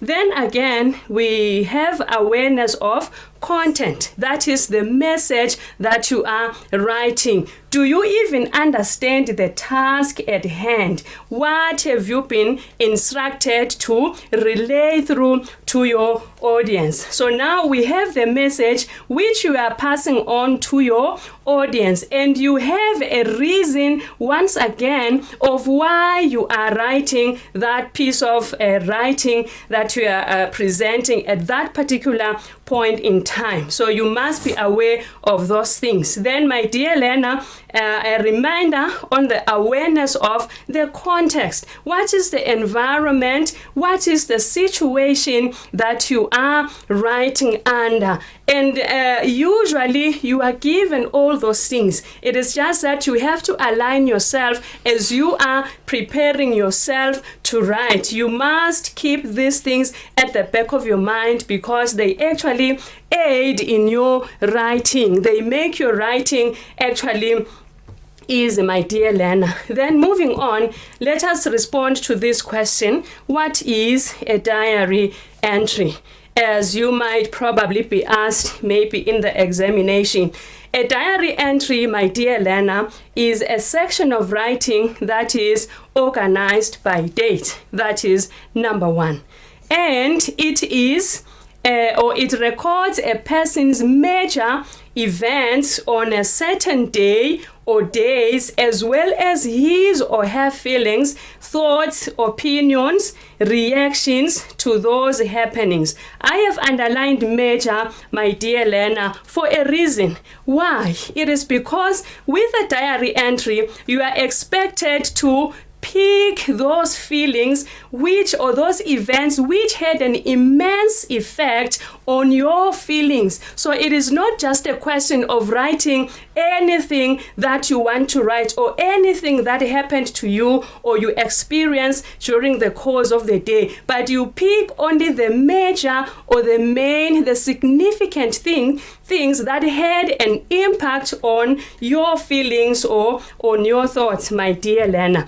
And again, we are saying a diary can either be exciting or sad. Okay, so you will be writing on either of these scenarios. You might be writing out of excitement because your day was quite exciting, or you are writing because the day was so sad for you, so now you outpour your feelings into writing. And a diary, again, my dear learner, can be both. It can be exciting, it can be sad. You might find that you start on an exciting note, but only to end on a sad note. So it can be exciting or sad, or it can be both, my dear learner. Okay, now let us look into the things to consider or to note when we are writing or we are expecting to write a diary entry. Number one, it is written in the first person point of view. So you are expected to use the first person pronoun I. We know, my dear learner, of course, that there are three persons in a language. There is the first person okay, which refers to the one speaking with the pronoun I for singular and we for plural. And we also have the second person, of course, which refers to the one you are speaking to with the pronoun you for singular and you again for plural. And we also have the third person, which refers to the one spoken about, which has the pronoun she, he, it for singular, and then for plural we have they. So with the diary entry, my dear learner, we emphasize that you use the first person pronoun. Okay, so with a diary, you are expected to adopt a chatty style since it is informal writing. Remember earlier on we had said it is important that you are aware of the audience. Why? Because the audience informs the register that you are going to use. So in this instance, it is the informal register. So that is why you are expected to adopt a chatty style since you are sort of or more like writing to yourself. So you are expected to use the chatty style. Then with a diary entry, once again, you will employ mostly the use of sentences, the use of short sentences, my dear learner, sorry about that. So now, since with a diary entry, it is basically where you outpour your feelings, you outpour your thoughts, you outpour your desires, then you are most likely, of course, going to employ the use of short sentences because you are expressing your emotions, and emotions usually are expressed in very short or brief sentences. So that is why you are going to find yourself having to employ more of short sentences. And again, you will be expected to use interjections to express your emotions about a particular experience. Diary entries, my dear learner, are all about expressing yourself, as we have already highlighted that it is an outpour of feelings of your thoughts. So definitely you are going to use interjections. Let us look at this example together. Then somebody writes, wow. There's an exclamation there. And an exclamation, when somebody says, wow, with that exclamation, under normal circumstances, we know that probably this person is going to or is excited about something. That is why he or she is saying, wow, they are excited about something under normal circumstances. Okay? Then, wow, dear diary, what an incredible day it was today. And again, you put that exclamation mark at the end there to show that this day was extremely exciting for you. Okay, so those are this is what is expected of you as well. And let me put it in this other way again. What an incredible day I had on the 25th of December 2019. Okay, and I have bolded the date here, my dear learner. Remember, earlier on we had said this is a section of writing which is organized by dates. And since this is continuous writing, of course, you are not expected to write the date at the top. Maybe at this top here, you write the date. No, but you need to find a strategy that will enable you to excuse me. A strategy that will enable you to include the date in your writing, because you are not just going to write it anyhow. Yeah, find a way to include the date in your writing, since we are saying it is a section of writing that is organized by date. So if they ask you to write a diary entry on how you spent your last Christmas, obviously obviously you need to find a way of how you can chip in the date just to show that you understand that these are, of course, the requirements of a diary entry, my dear learner. So we were emphasizing on the use of these exclamations, my dear learner. Then another thing, you may employ the use of rhetorical questions. Okay, since you are expressing your feelings, my dear learner. Let us look at this example here. Who would have thought that I could have such an amazing party? That is a rhetorical question. You are still writing that diary. Remember that you are writing to yourself. You are interacting to yourself. So now you are just thinking out aloud. Who could have thought that I could have such an amazing day or an amazing party? Then again, my dear learner, we are saying the events in the diary are presented chronologically. What do we mean by chronologically? When something is presented chronologically, it means that they are presented in the order in which they have occurred or you have experienced them. So now we are saying first things first. So now when you go back to your diary, maybe after spending your day, you start on the things or on the events that you experienced earlier on in the day, and you end with those that happened later. So that is what we mean by chronologically, to avoid you getting your events mixed up. So you rather present them in the order in which they occurred or you experienced them.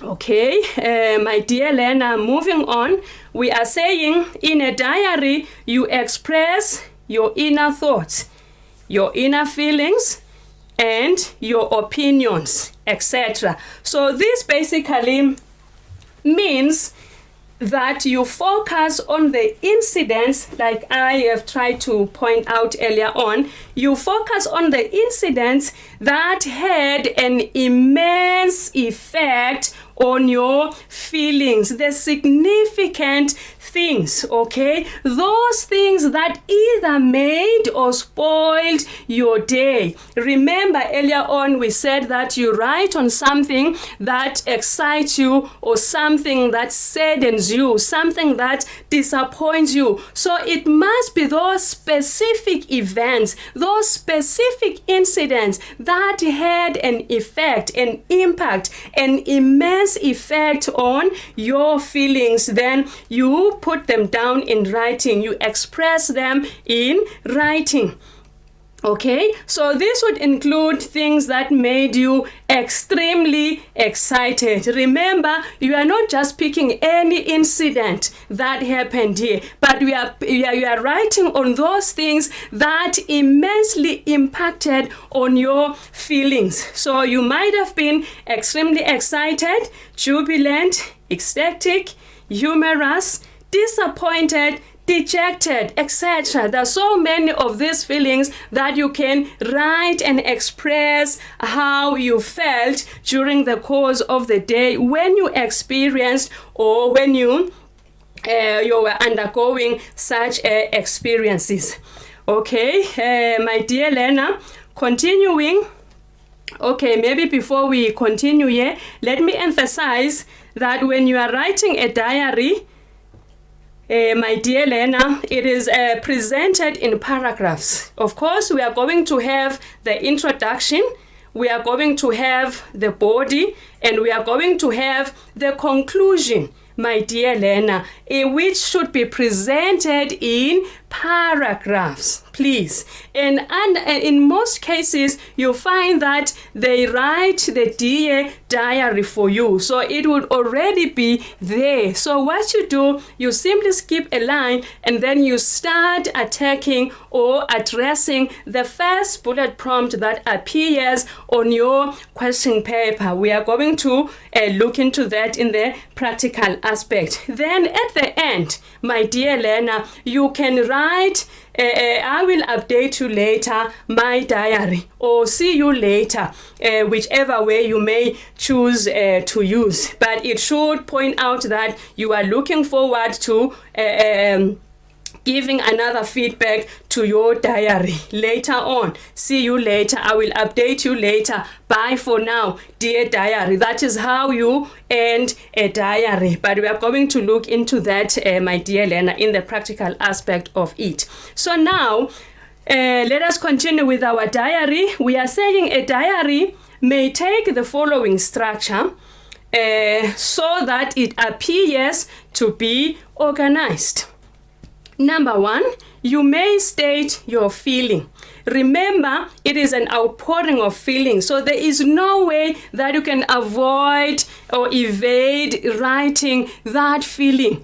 And then again, you are not just stating that feeling, but you must justify why you feel the way that you do, so that we may also understand. If you feel that you are so disappointed, what is it that actually disappointed you? So you start by stating the feeling or showing the feeling. Then you briefly recount the event. After stating the feeling, maybe you were too excited. What is it that made you too excited? So you recount the event briefly, my dear learner, so that we understand if you say you are excited, what is it that is actually exciting you? Then again, you show your reaction. How do you react to the situation that is presented in front of you, whether it is exciting for you or it is disappointing for you? Then how do you react to that particular incident? Let us take look at this example together. This one says, my spirits were dashed. It's just a simple example. My spirits were dashed the moment I set my foot in the school premises this morning.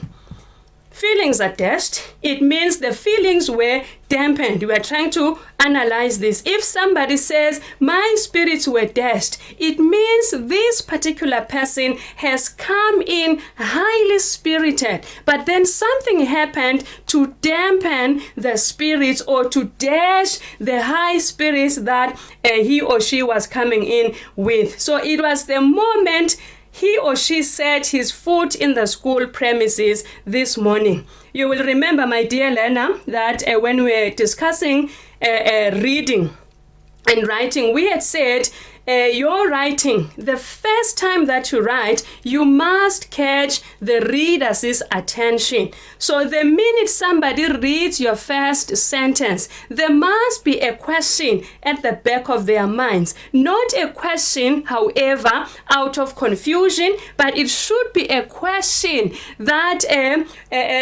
requires you to give more information. It means you have created an interest in the person for him or her to want to read more on what you have written. So now this one reads, my spirits were dashed. Then the question is, why were the spirits dashed? Why were the person's spirits dampened here when they have come in highly spirited? Okay, so now let us move on with our example.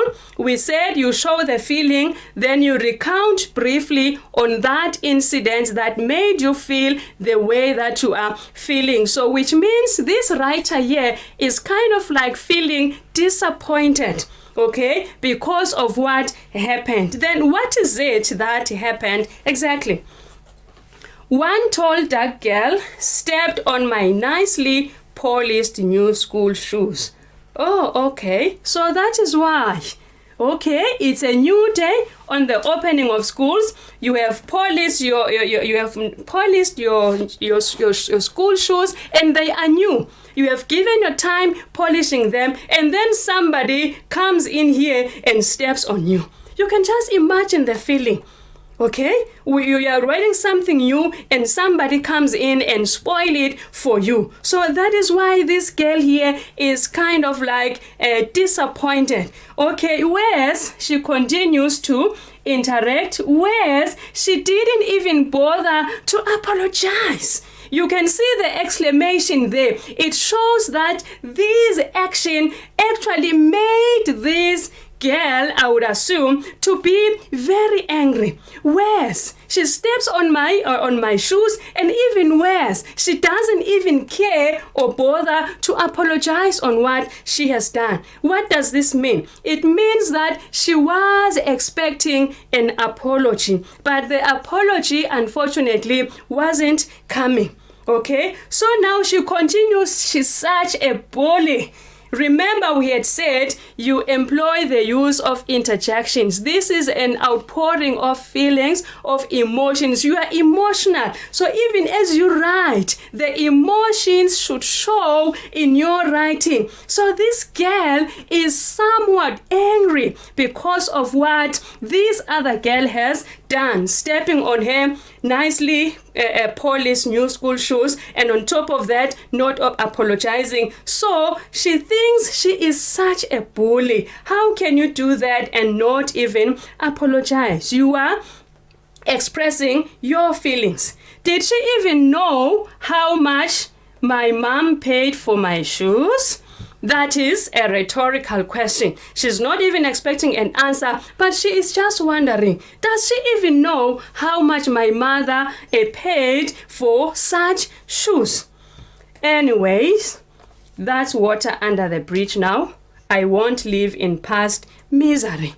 Okay, she was disappointed, she was sad, but now with this sentence, we can actually tell that she decided to let this go. She decided not to let this spoil her day, okay? She was disappointed at the beginning, but again, now she is deciding it is just water under the bridge. I won't live in past misery. So she decides that she is actually not going to let this spoil her day. So my dear Lena, this is what is probably expected of you when you are writing a diary entry. So in our next lesson, I want to believe that we are going to get into the practical aspect of how we engage ourselves as we write or as we present a diary entry.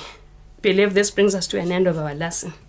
Thank you very much, Bonisio, for your lesson. We're hoping the Form 5s actually enjoyed it and they benefited from that. We hope that you'll have a lovely day. Okay, thank you, Lazi. Same to you. Thank you so much. All right, viewers back at home, please do not go anywhere. Lerato and myself will be right back after this.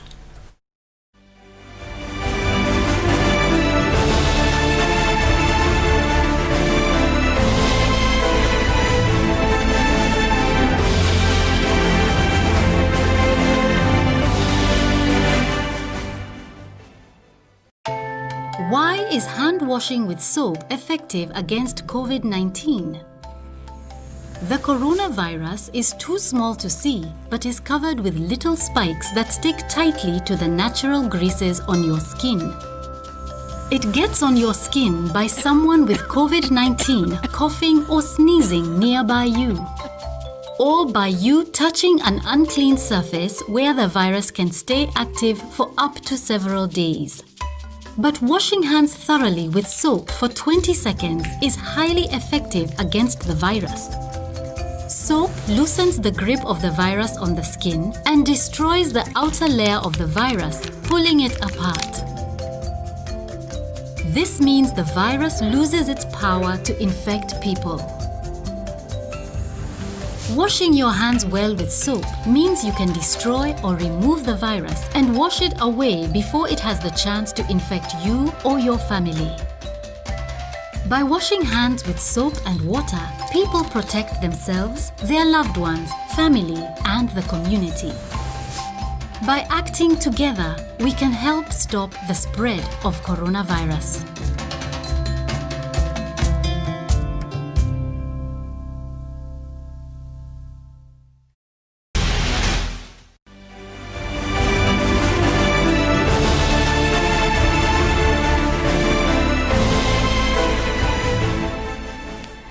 Welcome back, viewers at home. That was the last lesson of the day for the Form 5s. Actually, that was the last lesson for the day. Yes, it was the last lesson, and it was very interesting. How's the day for you today? Day is very, very interesting, and yeah, interesting. That's what I'll say. Lovely day it was, actually. Okay. What does our timetable for tomorrow look like? All right, grade 7s, Form 3s, and Form 5s. This is what your Tuesday afternoon looks like. From 2 p.m. until 2:30 p.m. we have Eswatini for the grade 7s. From 2:30 p.m. until 3:08 p.m. we have Eswatini for the Form 3s. From 3:08 p.m. until 3:45 p.m. we have additional mathematics for the Form 3s. From 3:45 p.m. until 4:25 p.m. we have biology for the Form 5s.